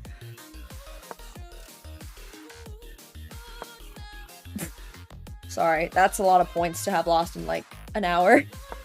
That's not great. That's an F in the chat for that. Nice. Yeah, Finland's awesome. I hope you had fun. Finland's great in the summer. Not so great in the winter. I'm glad they did a summer-winter wedding.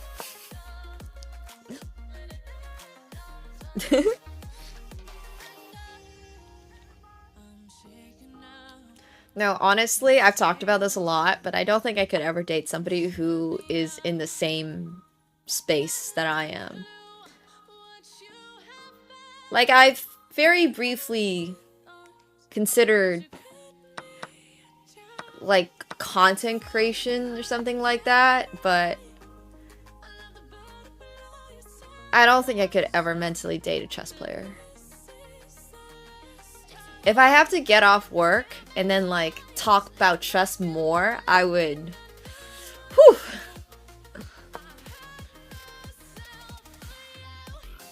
Let's just say...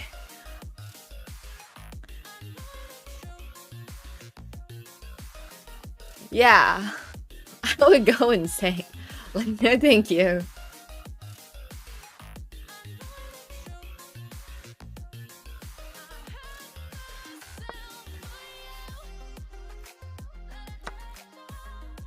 I mean, it's mostly work, but it depends as well. I think a lot of people don't realize that when I hang out with my chess friends, we don't talk about chess.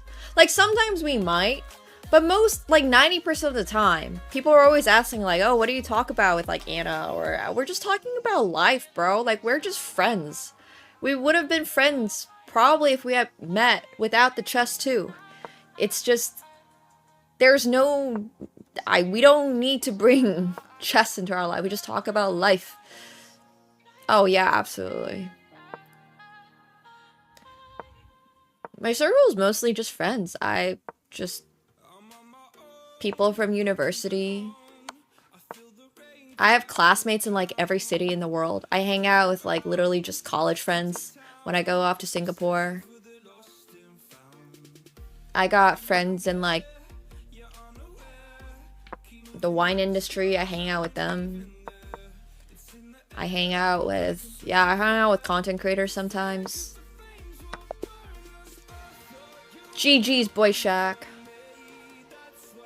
Oh, we have a chess.com employee from Poland who's playing as well. That's kind of cool.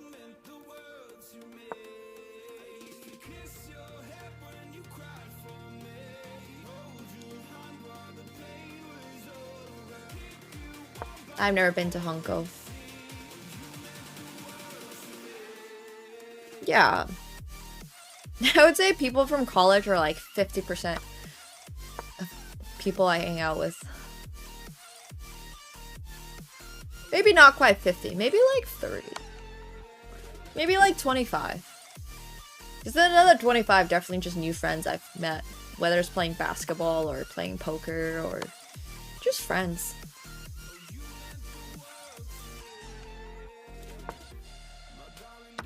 Friends from League.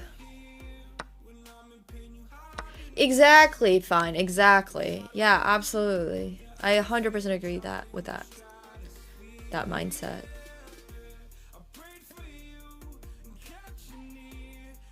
No, it's probably 25.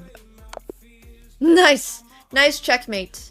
Buying raccoons has unfortunately been taken down again. Alright, Broski's now at first. I'm playing against Boy Shack again. Wow.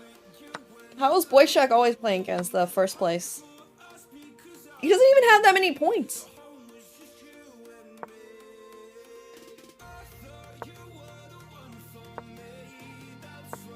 I think it's very correct to say that chess is like part of my life, but it is not my whole life.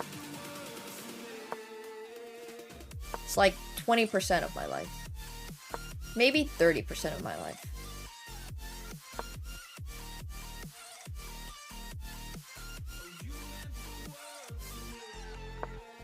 Boy Shack's my chess inspiration. I love that.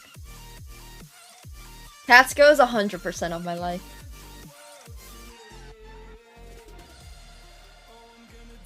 Yeah. Catsko's always make sure he's like 100% in my life. I actually think people like Magnus and Hikaru have quite a good work-life balance because you need to if you've been in chess for this long. I don't think they actually do a chess life. I think that's a misconception. If you've ever heard Hikaru really talk, he talks about a lot of different subjects. He obviously has a wife, and he talks about trading and stocks and all this stuff, and he plays other games sometimes, like poker. And Magnus has a life. He likes golf. He likes to do sports. He works out and has a wife, and I don't think he lives chess.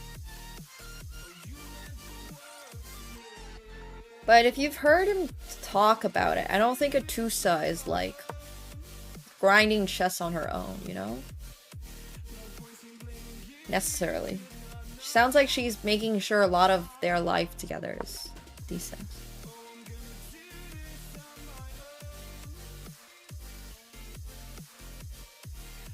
Yeah.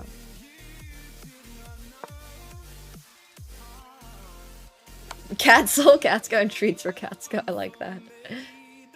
Yeah, I don't think anybody really goes work. I think chess players have a decent work-life balance. Everybody I've talked to, at least, in that space has a pretty good... Like, when you're thinking about the people at EWC, like, if I talk to Fabi likes playing a lot of other games. He loves his, like... Yeah. It's great. So, same for Maxime. A few years ago when I talked to Maxime, he said he was only working on chess really like 3 hours a day, if that. And I was like, oh, okay. That's less than I would have thought. And obviously more if you're going into an important tournament, but on average, I think a lot of the chess players are quite balanced in life. I'm sure there are some chess players that are not. For sure.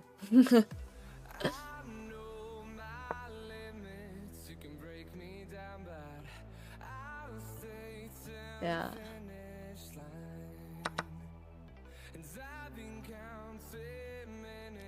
Well, Ding spent a year playing Bughouse rather than actual chess leading up to the World Chess Championship, so I feel like that guy is, I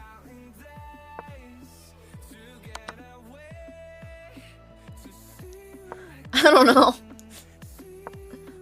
Bro seems like he was chilling.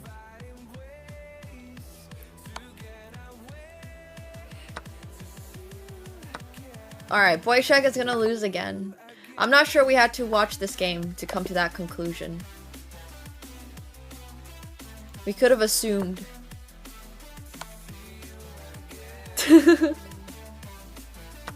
It's alright. It's fine. Yeah, alright. Another nice win coming in from Black. I haven't seen quite as many roller coaster games as that one so far, but Skrillasaurus Rex's game still takes top notch. Yeah, it's true. It's true. Ding was a big Bughouse player the year leading up to his...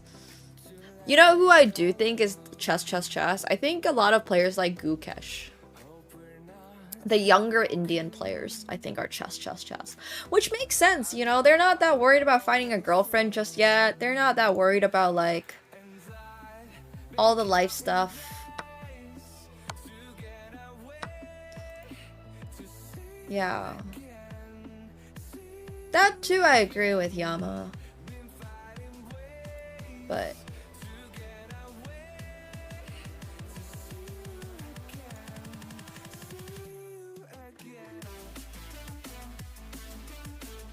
that I agree with Gary. Alireza, not so much chess vibes. He had this fashion phase. Not so much that he was actually studying to be a fashion designer, but he definitely was enjoying, like, all that. And he's also got a girlfriend now. So... Hey, Lone Gamer, thank you so much for the 21 months. I appreciate that so much. Hell yeah, thank you. Thank you. Yeah, we'll have poker tonight. Absolutely.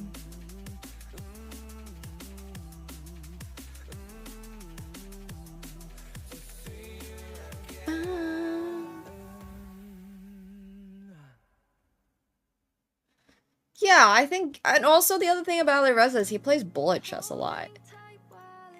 Bullet chess is not exactly chess vibes. Like, if you are a coach with a student who only plays bullet, and they're still competing at the highest level, you'd be a little concerned for them, which is why, yeah. I have not seen that fight. I got no stocks in Louis Vuitton, so...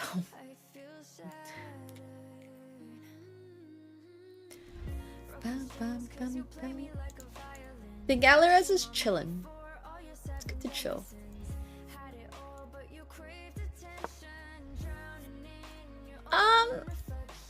Mo is an engineer, or at least was studying to be an engineer. I don't know if he graduated. I don't think his family is chess.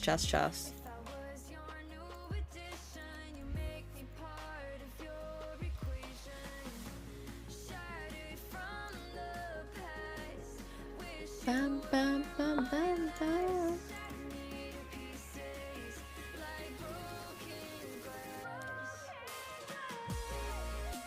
That makes sense, fine.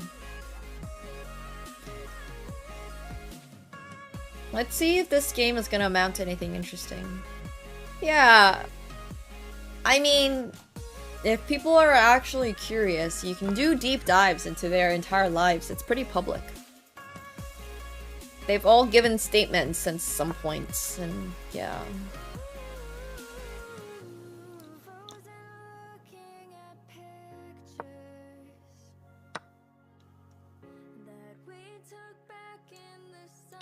Oh, Fabi is 100% not 100% in chess. If you've ever talked to the guy, bro's very chill. He's funny.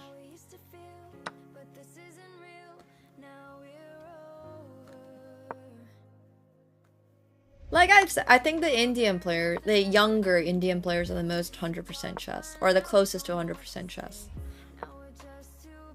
Which makes sense. They're young, right? You're competing to Yeah.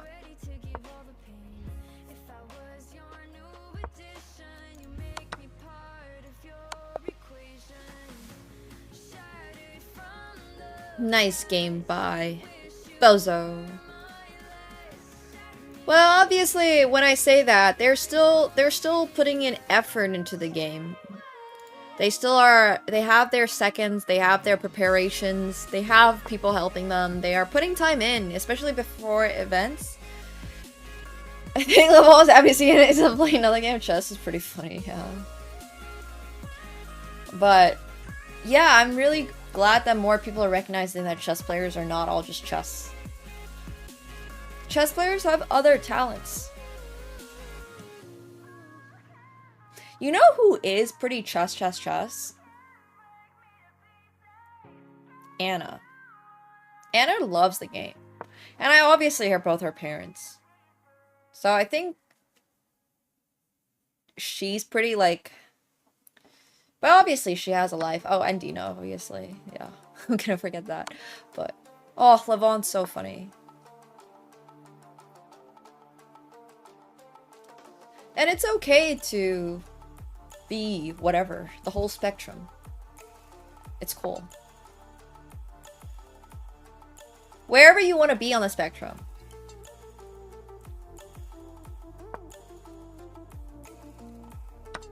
It's fine.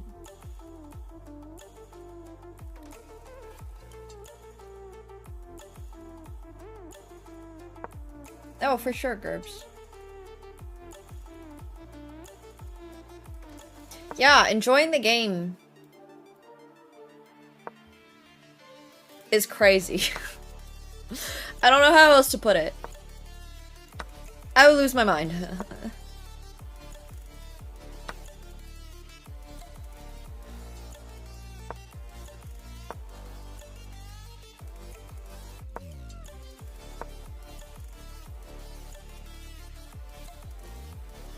I think Andrea is the most versatile because she doesn't have that much of a stake in the game itself, if that makes sense. It's not like she spent 22 years, 8 hours a day playing the game. Oh, easily, yeah. I mean, I spend about 30% of my time maybe on chess, which is fine. Maybe more during specific times, but... Right now, I'm very much focused on my fashion and modeling goals. As well as poker. Personally, yeah. Yeah, for sure, Gerbs. She's had to put in less time than us, too. Which makes sense. She has more time. In general.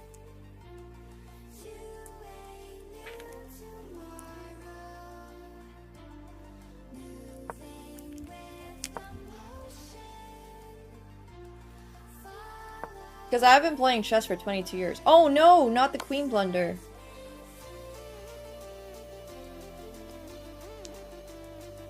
Don't think people are realizing that I was forced to play chess for like 8 hours a day. Every day, starting from when I was 3.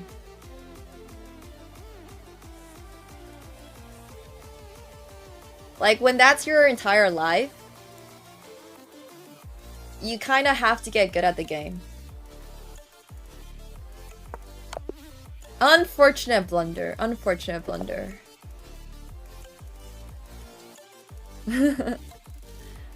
It happens.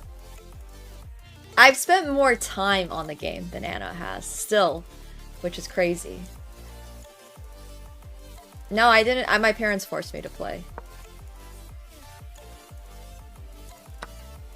I think my mental and my chess would have been way better if I wasn't, though. I 100% agree with this statement. I think if I actually enjoyed the game, I could have gone much further. Yeah, it was zero joy. It was negative joy. I was chronically depressed starting from when I was like 7 years old. Unfortunately. But we're regaining a little bit of that, I guess, joy? Of childhood joy. Because I like playing Bullet. And I like hanging out with my friends. Anna's parents forced her to finish high school? Thank gosh they did. Yes, you should at least finish high school. Thanks, NF3. I would say I'm sometimes enjoying chess now. I do like some of the people in the game, yeah. It's nice being able to go and hang out with people and friends. Like, I like hanging out with people. But like I said, we don't necessarily do chess stuff together. I just like them as literal people. And they're cool.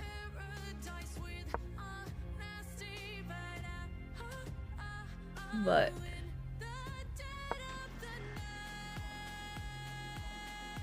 yeah. I mean, who knows?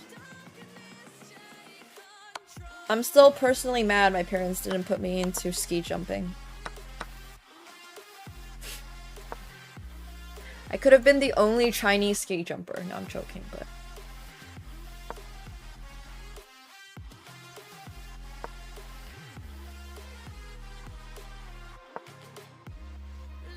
yeah, it's really funny because... I talk to people all the time that are doing the job that I was going to go do, which is basically investment banking or something along that style. And it's interesting. It's very interesting. So.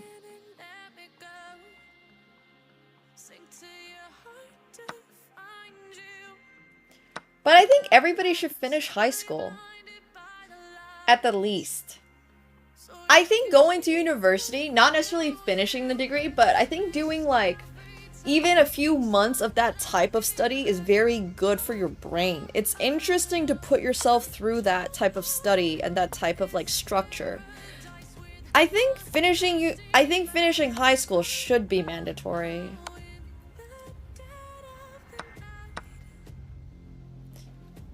But people who don't finish high school are sometimes homeschooled. I don't necessarily agree. I don't think you should be forced to go through college and get a degree or anything like that to be whatever. But I do think you should be going through high school.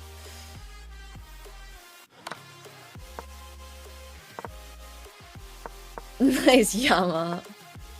I think high school is important. I also agree that college should be free, but that's a whole different conversation. Yeah. That's amazing, fine.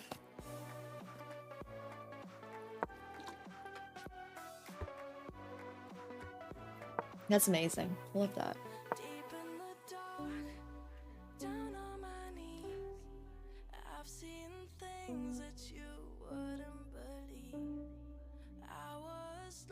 Education is not free, sadly. Any advice for college? Don't procrastinate.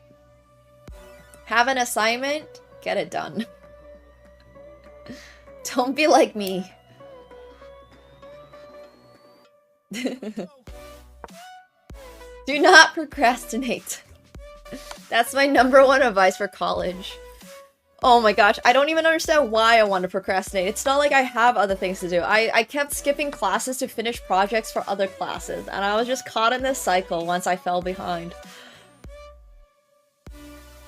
Everybody in college has gone through this experience of skipping your class to finish the assignment for the other class. And then you gotta like catch up on that class. Oh gosh, don't do it. Yeah, do your assignments the day you get them. Just don't procrastinate. It's a never-ending loop. Oh gosh, that was such a terrible... yeah. It's true. There's something about procrastination that is so satisfying, but... you gotta have the willpower to do your assignment the day of. You're gonna play against all types of ratings here. They pair people based on the time you finish your game. Not necessarily what your rating is. So... this is so true. It's just some mental thing, really. It's like some mental thing that you should be doing this task, and your brain is like, no, I don't want to do this, so then you procrastinate. Exactly. Willpower literally only comes when it's 5 hours before the deadline. Same. Same. Absolutely. I agree with you. Yeah.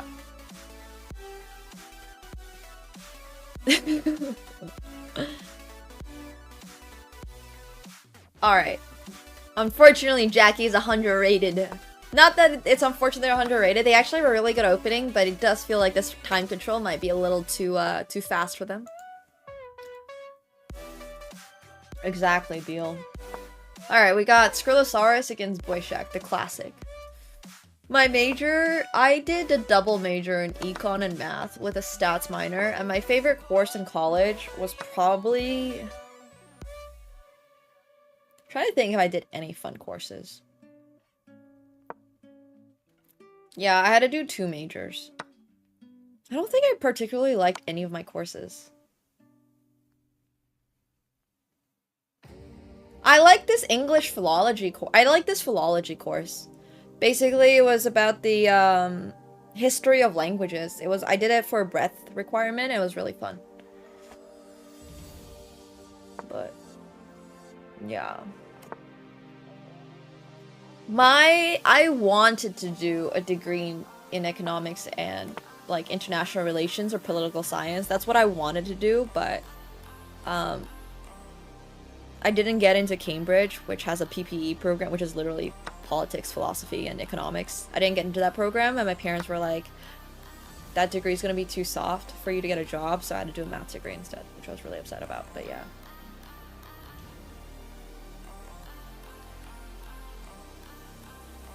I didn't... No, my parents made me do math. Which I would have been okay with, until I found out how difficult it was. I was like, oh my gosh. But it's fine. I never graduated, so it's okay. Parents just insisted.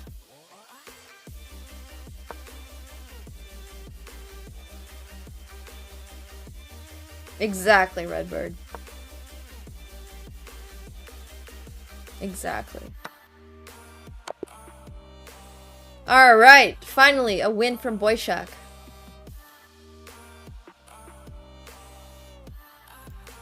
Nice stuff. Parents love my cat, so...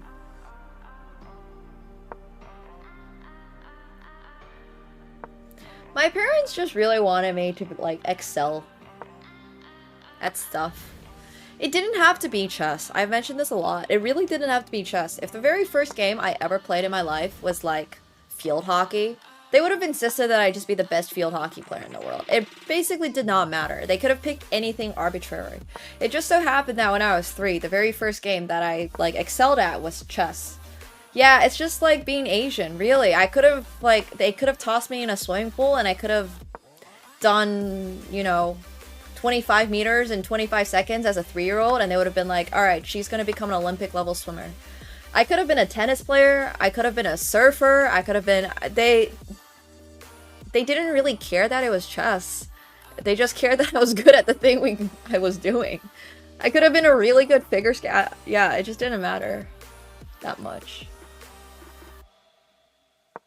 Could have seen me as, like, the next... I don't even know what's really cool right now. Could have been a basketball player. If we had like moved to Australia instead of France when I was a kid, and you know they were taking me down to the beach every day in Sydney, and they gave me like a kitty-sized surfboard, and I just started like jumped on these 40-foot waves, I would have become a surfer. So, but it just so happens that as a 3-year-old, there's very few things you can excel at. So it just so happened that I was really good at chess as a kid, and then. Yeah. I've never surfed before. I have no idea how to surf. Alright, a Tinder is definitely slowing it down a bit. That's not the move that we're looking for when our attack is on the king side, but that's okay.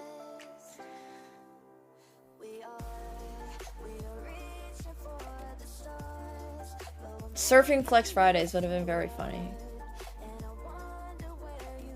Yeah, could have been a skateboarder. It didn't matter.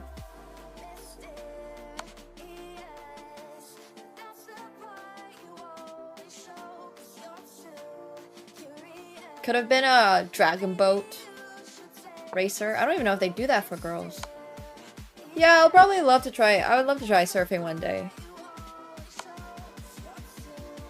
No, I can't solve a Rubik's Cube, and I have no interest in solving a Rubik's Cube, honestly. As a kid, I never really liked doing puzzles.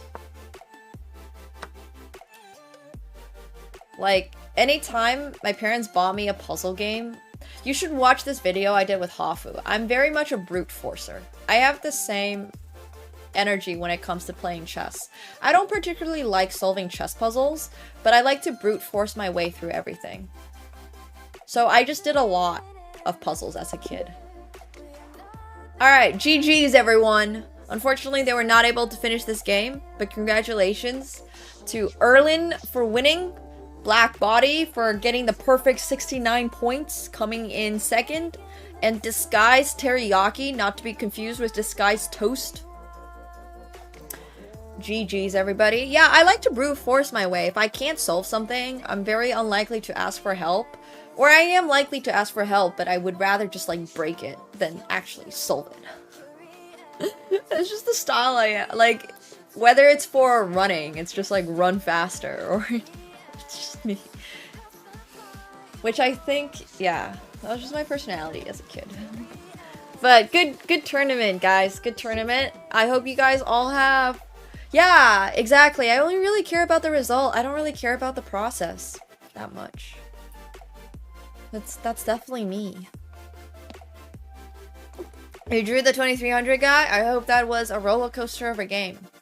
Because if you had a roller coaster of a game, you're able to submit it for Flex Friday, which is our weekly, bi-weekly submission system where if you have a good game, you're able to win $50, and if you have a bad game, you can win $25. It does not have to be from this arena, but it does have to fit the theme of roller coaster. It says up here, roller coaster arena. I want to see your game have a big dip at some point in it, whether you were losing or whether you were winning and then you were like losing again or something like that. I want to see there to be a dip. I do not care at all. I only want to win. I don't care if I played horrible. I don't care how I win. I just want to win. I've always been like that. Yours is a flex for you and a fail for your opponent. You guys should both submit that game, honestly. We haven't had the same game win from both parties, I think, in a long time. When's the last time that happened? It was a couple of months ago. For sure. But I definitely am a fan of just winning. Just win. Doesn't matter how you win. I went like maybe last year. I like roller coasters a lot. Big fan of roller coasters. Bum, bum, bum, bum, bum, bum. Exactly, Gymbology. I never understood why people care so much how you win. If it's legal and within the rules... Exactly, thank you! As far as I'm concerned, I 100% agree. I 100% agree.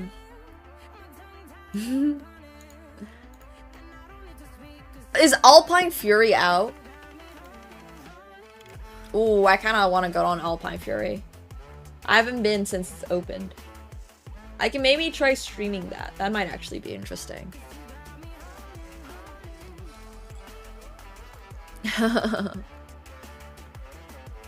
Yeah, I mean, it's fun to win ugly as well. I just think it's like fun to win. I don't find it particularly fun to actually play the game. What's really fun is winning, you know?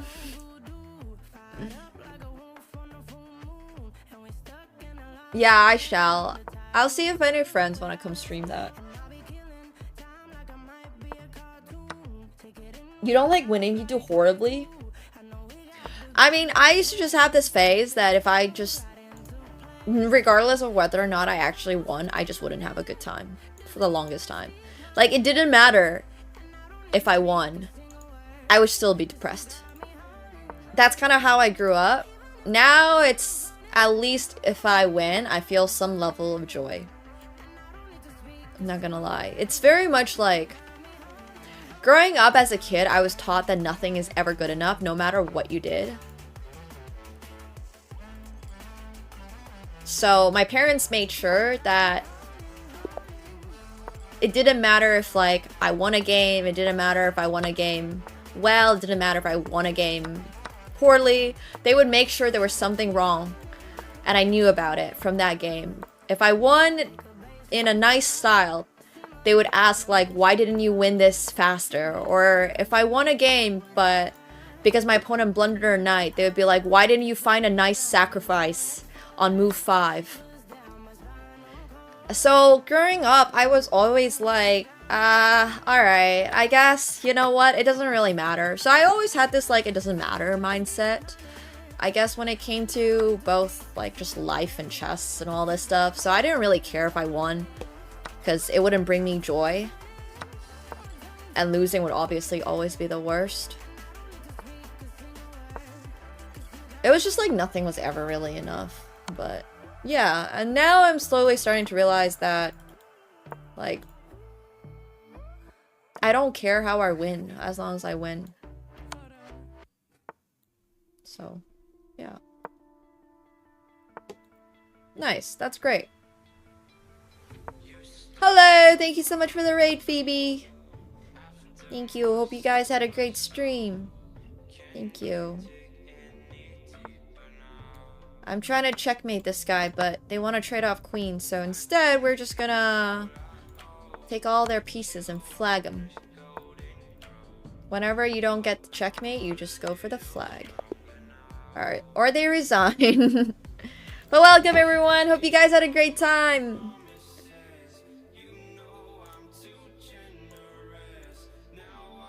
Thank you.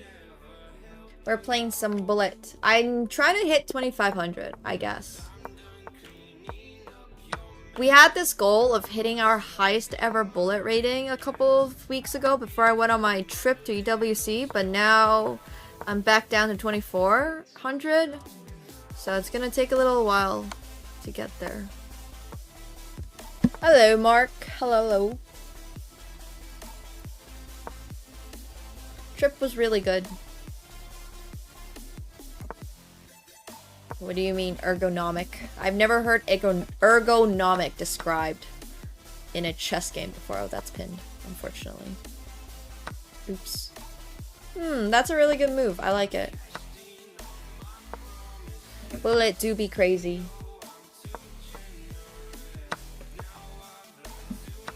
But what does ergonomic mean? Isn't ergonomic when it's like streamlined?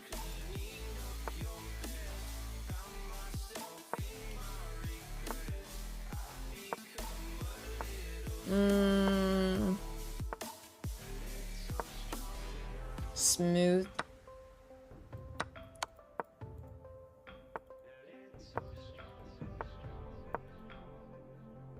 I don't know, I think the easiest way to win in chess is just by never losing a single piece. Like, here for example, I got my rook pinned, right? So I'm very unlikely to win this game.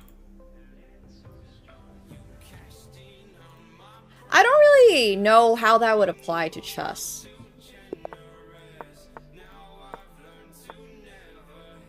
Thanks for watching my Insta, guys. I appreciate it. The best way to win in chess is to simply never lose a piece. Especially at the time controls that you guys are playing. And we are all playing these days, except for the people that are tryharding classical chess tournaments, which is a different conversation. I would never understand why you want to, but good for you. Regardless of where you are in your chess career, you're probably still at a point where you're blundering chess pieces. So if you're still blundering chess pieces, you just want to find a way to eliminate those type of mistakes. Just never blunder. Never make a mistake. And the best way to never lose a game of chess is to never play. If you never play, you can never lose. Well, I only play bullet, so I don't think that... I don't think of playing... I don't think of sacrificing pieces in Bullet as the same as in Classical. I guess is what I'm trying to say. Like, when I'm playing Bullet, I'm always sacrificing things because that's just the style of Bullet chess people play, and you have to. Unless you want a really boring endgame or Bullet games, which I don't know why anybody would. But I only play one time and control these days, so everything is always, like, a gamble. My entire game is, like, a gamble.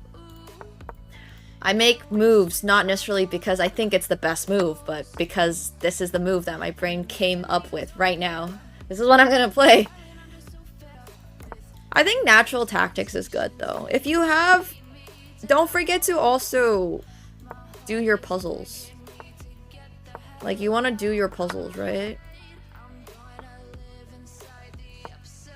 Yeah. I'm very much an instinct-based chess player these days. But that's also because of the time control I play. Who knows if I would have been... Yeah. Openings don't matter at all. So the bro's knight is pinned, so I just have a free queen. But, no, openings don't matter. They don't. Just play whatever you want. Just don't play anything that puts your position at a eval bar of saying you're worse. But other than that, openings don't matter at all. Just play something you like playing. Oh, that's a misclick.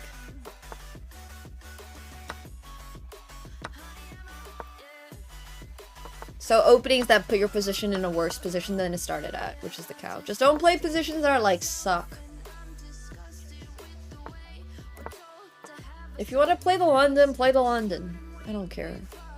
Gambits can be okay, it just depends on your playstyle. Not everybody is suited to play gambits.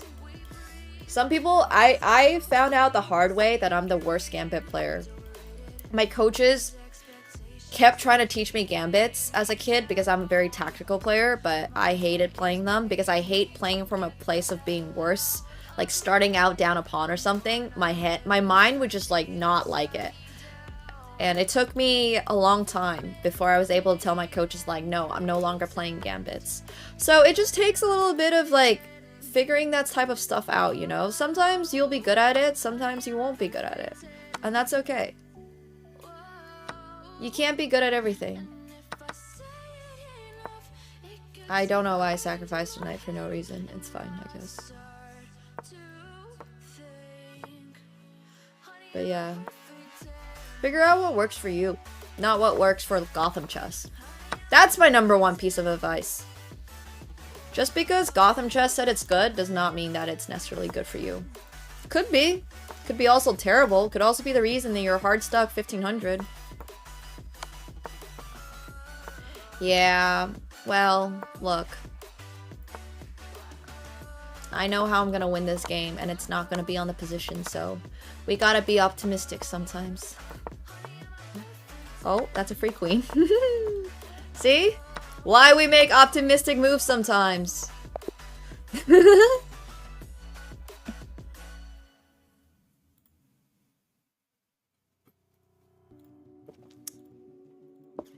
Well, I've had this conversation with Anna very recently. We think about chess very differently.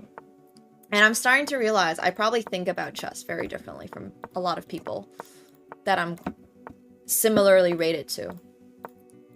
Part of it is because I've played the game basically as a... Like, I don't know how to describe it. I didn't play the game growing up as a game that's like, oh, I'm gonna think very carefully about everything. It was kind of a more like, ugh, are you serious? I gotta do this? Alright, fine. Type way. And I'm just very like, my brain is always looking for... I'm always just like looking for tactics, I would say. I've always been very, let's find a way to finish this game right this second. I'm a very tactical player. Everything is pattern recognition for me. Everything for me is like, oh, I've seen this guy do this at some point in my life. This reminds me of this position back from this game, so therefore I will play this. It's just like different. Some people think like this, obviously. But it's a lot of patterns for me. It's a lot of just having done this multiple times. Yeah, my brain I just calculate things. basically purely. I'm basically a pure calculation engine. I'm not embracing the why behind moves as much. Oh, even positions with no tactics is like, oh my gosh, those close positions where there's no chance to attack, I just lose my mind. Those are the worst. I accidentally almost misclicked that. Is this a free bishop?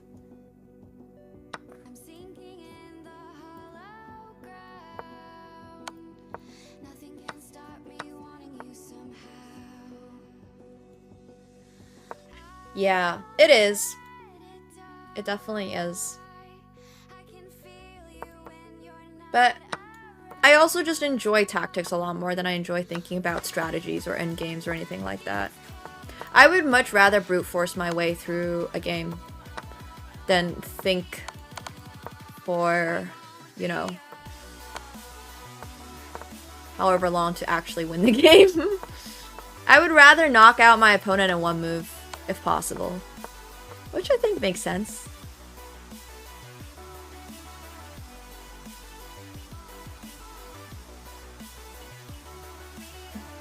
But a lot of people also just approach chess in a much more creative manner. They're like, I want to do this really cool, like, if I do this and they can maybe do that and this endgame. No, I have to brute force the calculation. I have to calculate like 16 different lines. I used to be really bad at classical chess because I would overthink everything. I know, this is crazy because I play bullet mostly these days, but I actually used to get in time trouble every classical game because I would basically not make a move unless I was 100% confident, and that's not a healthy way to think as a chess player if you're playing, like, chess. Yeah, I'm way more of a... Yeah, I just don't want to slowly figure it out. I mean, I don't want to, like, conceptualize something. I want to know for sure, is this the best move? Yup. Although I really like kickboxing, so. I like scrappy chess.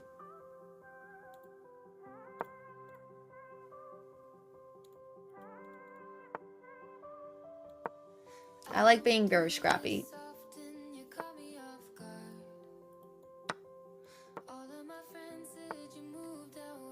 I think that's where I have an advantage over people. So.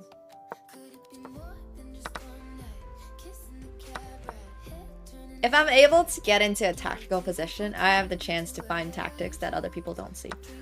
That's sort of where I want to be.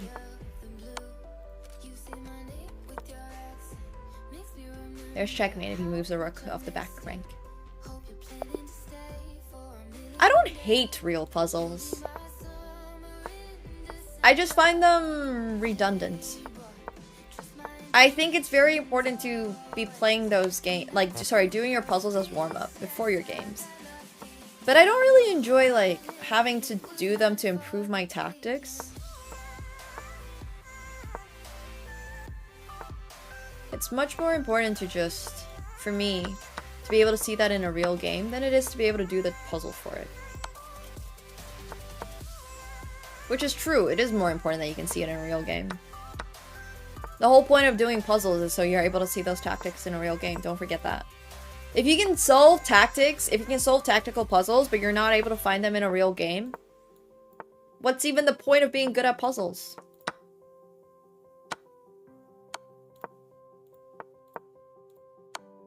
You know?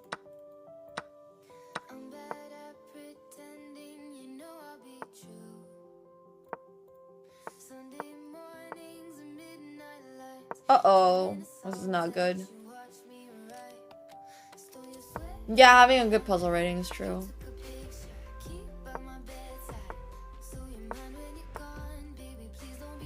The goal is to become a fashion model, actually. And good poker player. I would say those are my goals. And also more of a streamer. Hopefully we'll get more IRL streams and all that.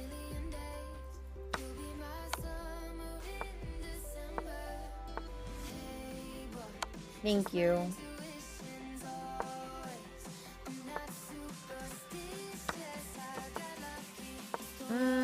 question. Probably next week.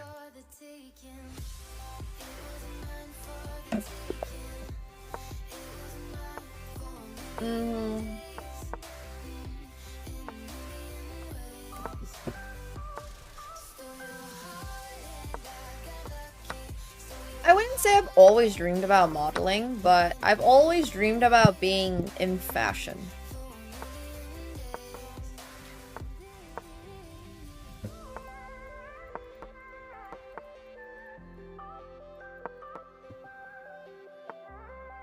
I'm very passionate about modeling right now because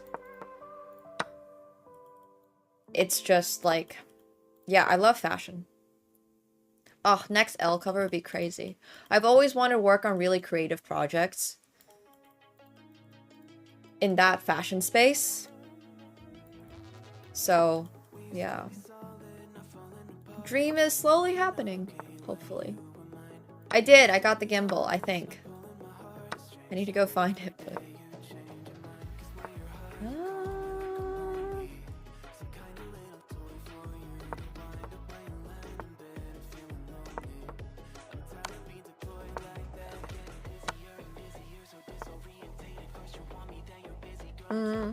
I'm up in exchange.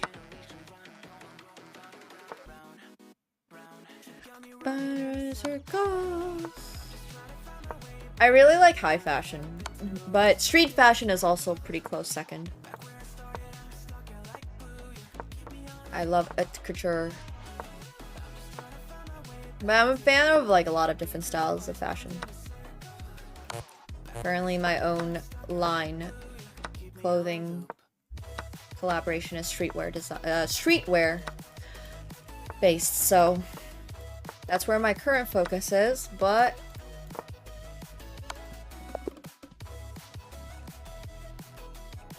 for modeling, it's pretty specifically high fashion.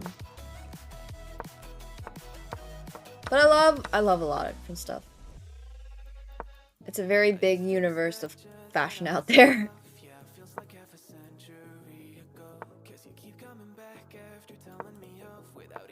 You'll see what it looks like. It's gonna be cool. You guys are gonna see it.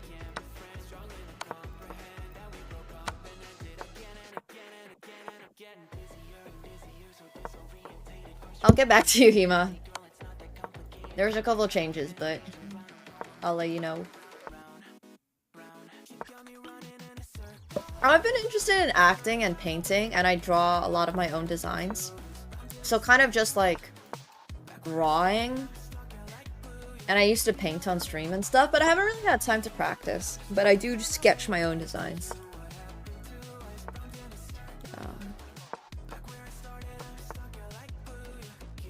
Yeah, I'm super excited to show you guys the clothing I've been designing. I would love to act. I don't have any acting experience though. I've actually sent in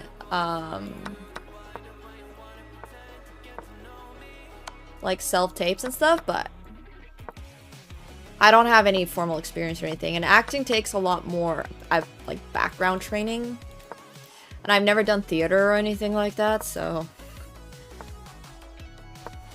my acting skills are certainly a little lacking. Oh, that's so cool. I'd love to check that out. Bum, bum, bum. I don't know, I've never really tried acting. You could always learn, yes.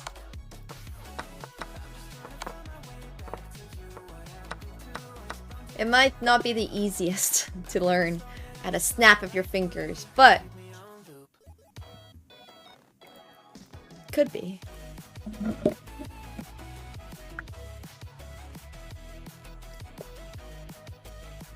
When I was a kid studying chess, I would do like 6-8 hours a day, starting from 3. Would not recommend. Don't do it. I would not recommend being 3. Nobody takes you seriously. I'm joking. But it's true. I mean, nobody takes you seriously when you're 3. That I did find out. Zero balance. I would study chess before I went to school, and I would study chess on the bus to school, and I would study chess on the bus back from school, and then I would directly go to do my homework, and then study chess until I went to sleep. That was my entire life, starting from when I was 3. No one likes you when you're 23. That too. Yeah. Very healthy, yes. Literally. That's very funny. Yeah. If you're gonna do it, just make sure that's actually what you want to do. I played with my parents. I played with my coach. I would do puzzles with my, like, in-person coach. He was very nice. He would always help us out. I would play at the chess club. It wasn't, like, that strict. There would be times where my parents are, like, you know, not really tracking it, but I developed this habit of keeping my desk facing the door, because if my parents ever caught me not studying chess, like, they weren't in the room 100% of the time when I was studying it, but it's like that panopticon thing where if I was caught not doing it, they would, like, smash my laptop or, you know, tear up a book or stuff like that. So I just got really cautious about not being caught not studying chess. Which is, yeah. Just had to get really, like, sneaky about it. But yeah, there were times when they would, like, make me study it with them in the room and stuff like that. But not usually. Usually I kind of had my own room and they were sort of like, well, okay. We'll trust you to do this. And there were times when I used to have a computer, like a laptop, and I would, like, sneak in League of Legends at night under the covers. But, yeah. The 1984 study strat, literally. Fun stuff, fun stuff.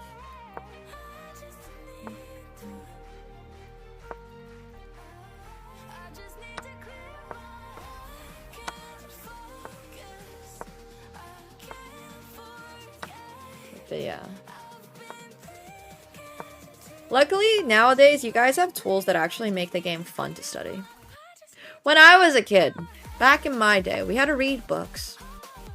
Our way of looking for new openings, there was this huge book that is called the Modern Chess Openings or something like that, because we didn't really have chess engines as a kid until I was a little bit older. So as a kid, you had to literally, like, scout through these type of books and memorize every single line and play it over a board. Those were the days. Those were the days. It's crazy. Yeah, same Falcon. I had such poor sleep in high school because I was trying to do all of my schoolwork, study chess, and play League on the side, and I was like, oh gosh, that was silly. But it's okay. It's alright. Yeah, nowadays nobody even reads books anymore. No one's gonna read a chess book. You have all these videos and, like, helpful educational content. Yeah.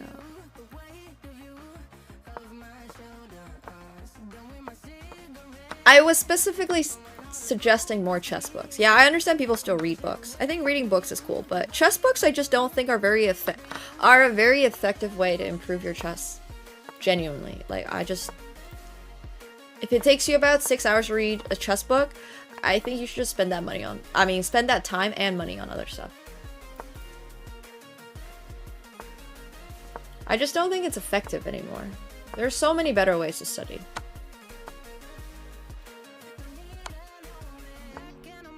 The one book I would recommend as a chess player is probably, like, this endgame book. I can't remember the name now, but it's like Jeremy Silman's recommended endgames or something, and it's pretty good. Really? I think AI makes me way more productive.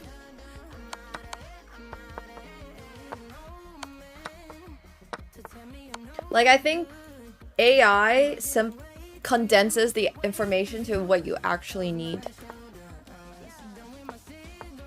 Which is what I do. Well, you have to use a chess book the way you would, like, you have to get a chessboard and then make the moves of that chess book over the board. That's how you read a chess book. It just takes a really long time.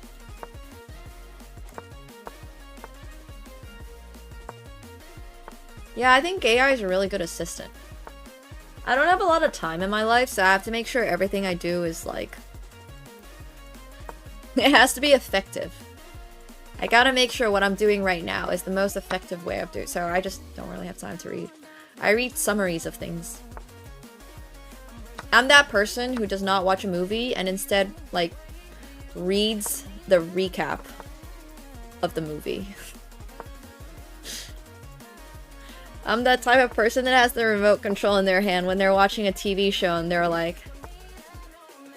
okay, I get it. I'm definitely that person.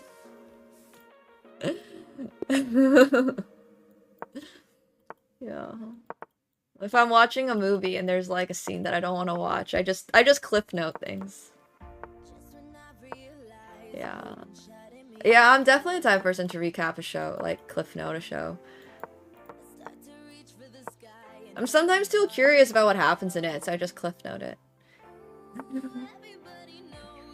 Yeah, exactly. I literally, the TikTok summaries are so helpful. I don't have time.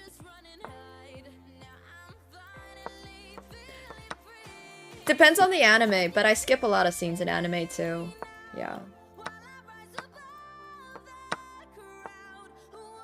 I skip a lot of scenes. I'm definitely the type that will like look up what's parts or what seasons or which like act is the best for an anime and only watch those. I don't skip fight scenes, no, I don't like romance, so I always skip romance scenes. I always watch the fight scenes.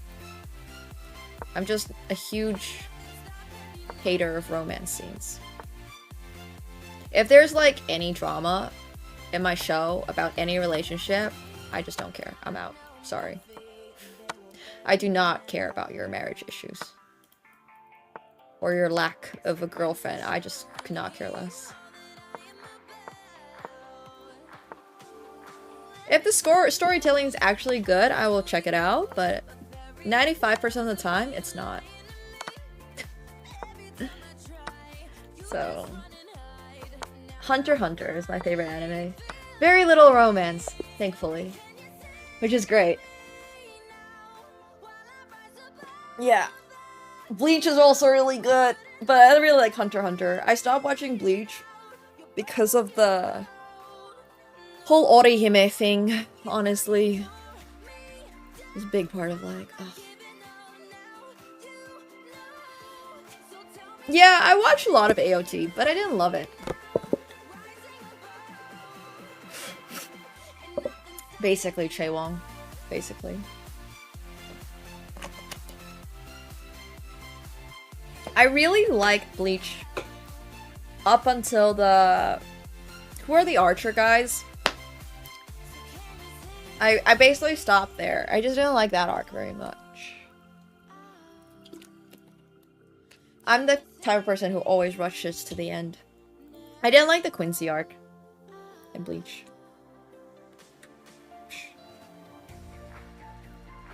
I don't know why exactly. Didn't like them. I like the Hollows a lot. But Quincy's was like, eh. Y'all are... Yeah. I like very aggressive, dark type animes. My favorite manga, for context, is Berserk. I think that basically sums up my style of animes. Sorry, mangas. Berserk. Berserk's so good. Yeah, Berserk's my favorite manga by a landslide.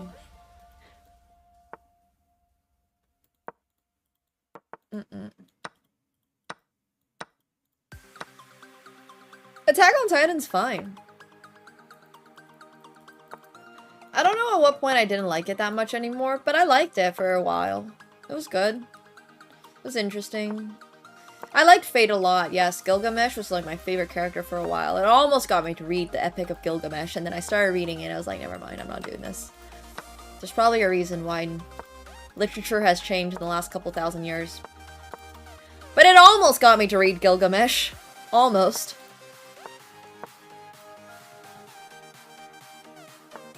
Yeah, Griffith was crazy. There were a lot of interesting characters in Berserk. That was a dark, dark manga. That was an insane manga. I read it pretty young as well, because I was looking for dark mangas, and then it just... Yeah, it was really good. Yeah, I agree with GURPS. They just kept trying to stretch it out for too long, in my opinion. Which all animes and mangas and studios want to do, because you follow the success and then you want to keep making more, but... So... I got a little bored with Vinland Saga.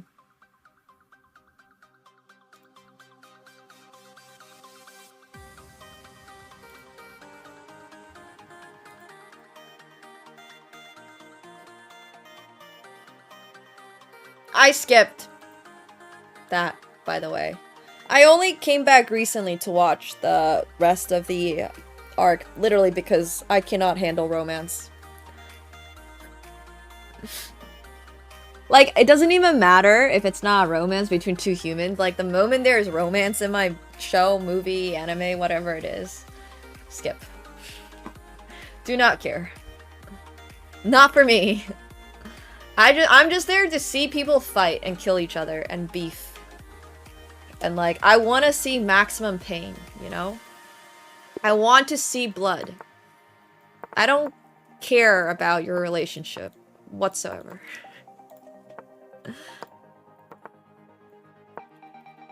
A lot of things.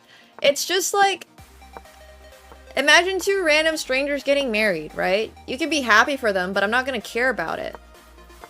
Like, I'll say congratulations, but like, I don't want to hear about this. Yeah. Yeah, my favorite character is Hisoka. It's just that mindset. Some people have a really hard time just watching movies, period, because it's like, you know, this is fake. It's Tom Cruise in his 55th movie. Like, how do you take this seriously? So, at least I'm not that type of person, but I do have a really hard time taking drama and relationships and that stuff.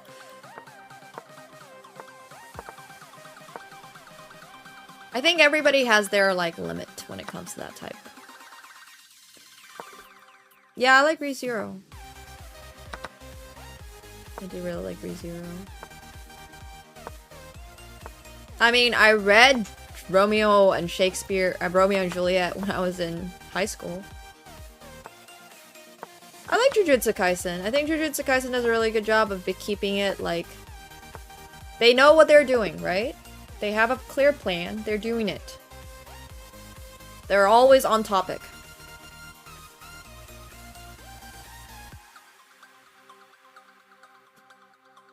So. Tom Cruise is pretty crazy, though. But I do really, really, really, really enjoy, like, action stuff. I love John Wick. I never could get into One Piece, unfortunately. Unfortunately. Yeah, I've heard he does a lot of his own stunts, which is insane. Wild stuff, man. Bro is an adrenaline junkie. I kind of watched the live action with a remote control in hand, and it was okay. No, I don't think I've watched Top Gun. I don't think I've watched any of those type of films. I have nothing against like plays like Romeo and Juliet, because I'm kind of getting roped into it. It wouldn't be my natural, like, it wouldn't be my first choice to go read it voluntarily. But if I have to read it for school, I'm okay with that. I don't care too much.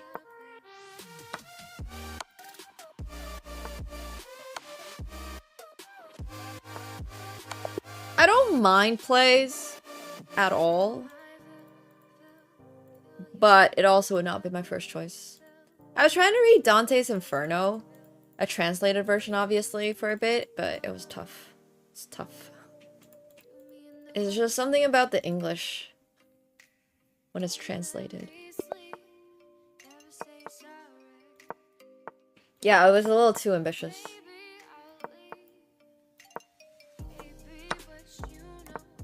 I read Kafka's Metamorphosis recently, and that was fine. Yeah. I mean, like I said, Romeo and Juliet was fine. I didn't have any strong opinions about it. It was okay. I wish I could speak German to actually read Kafka, though. Because I think Bro is a lot funnier in his own language. Somehow translated works just don't really do books and stuff justice.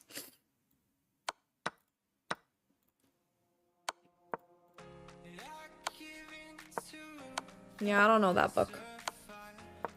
Is it? Kafka? I have no idea. Yeah, it's not that funny in English. And all the reviews I read of it was that it was supposed to be like kind of funny, but it was not. It was just sad in English. Oh gosh, Macbeth. That took so long. We had to do so much Shakespeare in school. Ugh. It's all fine, but also...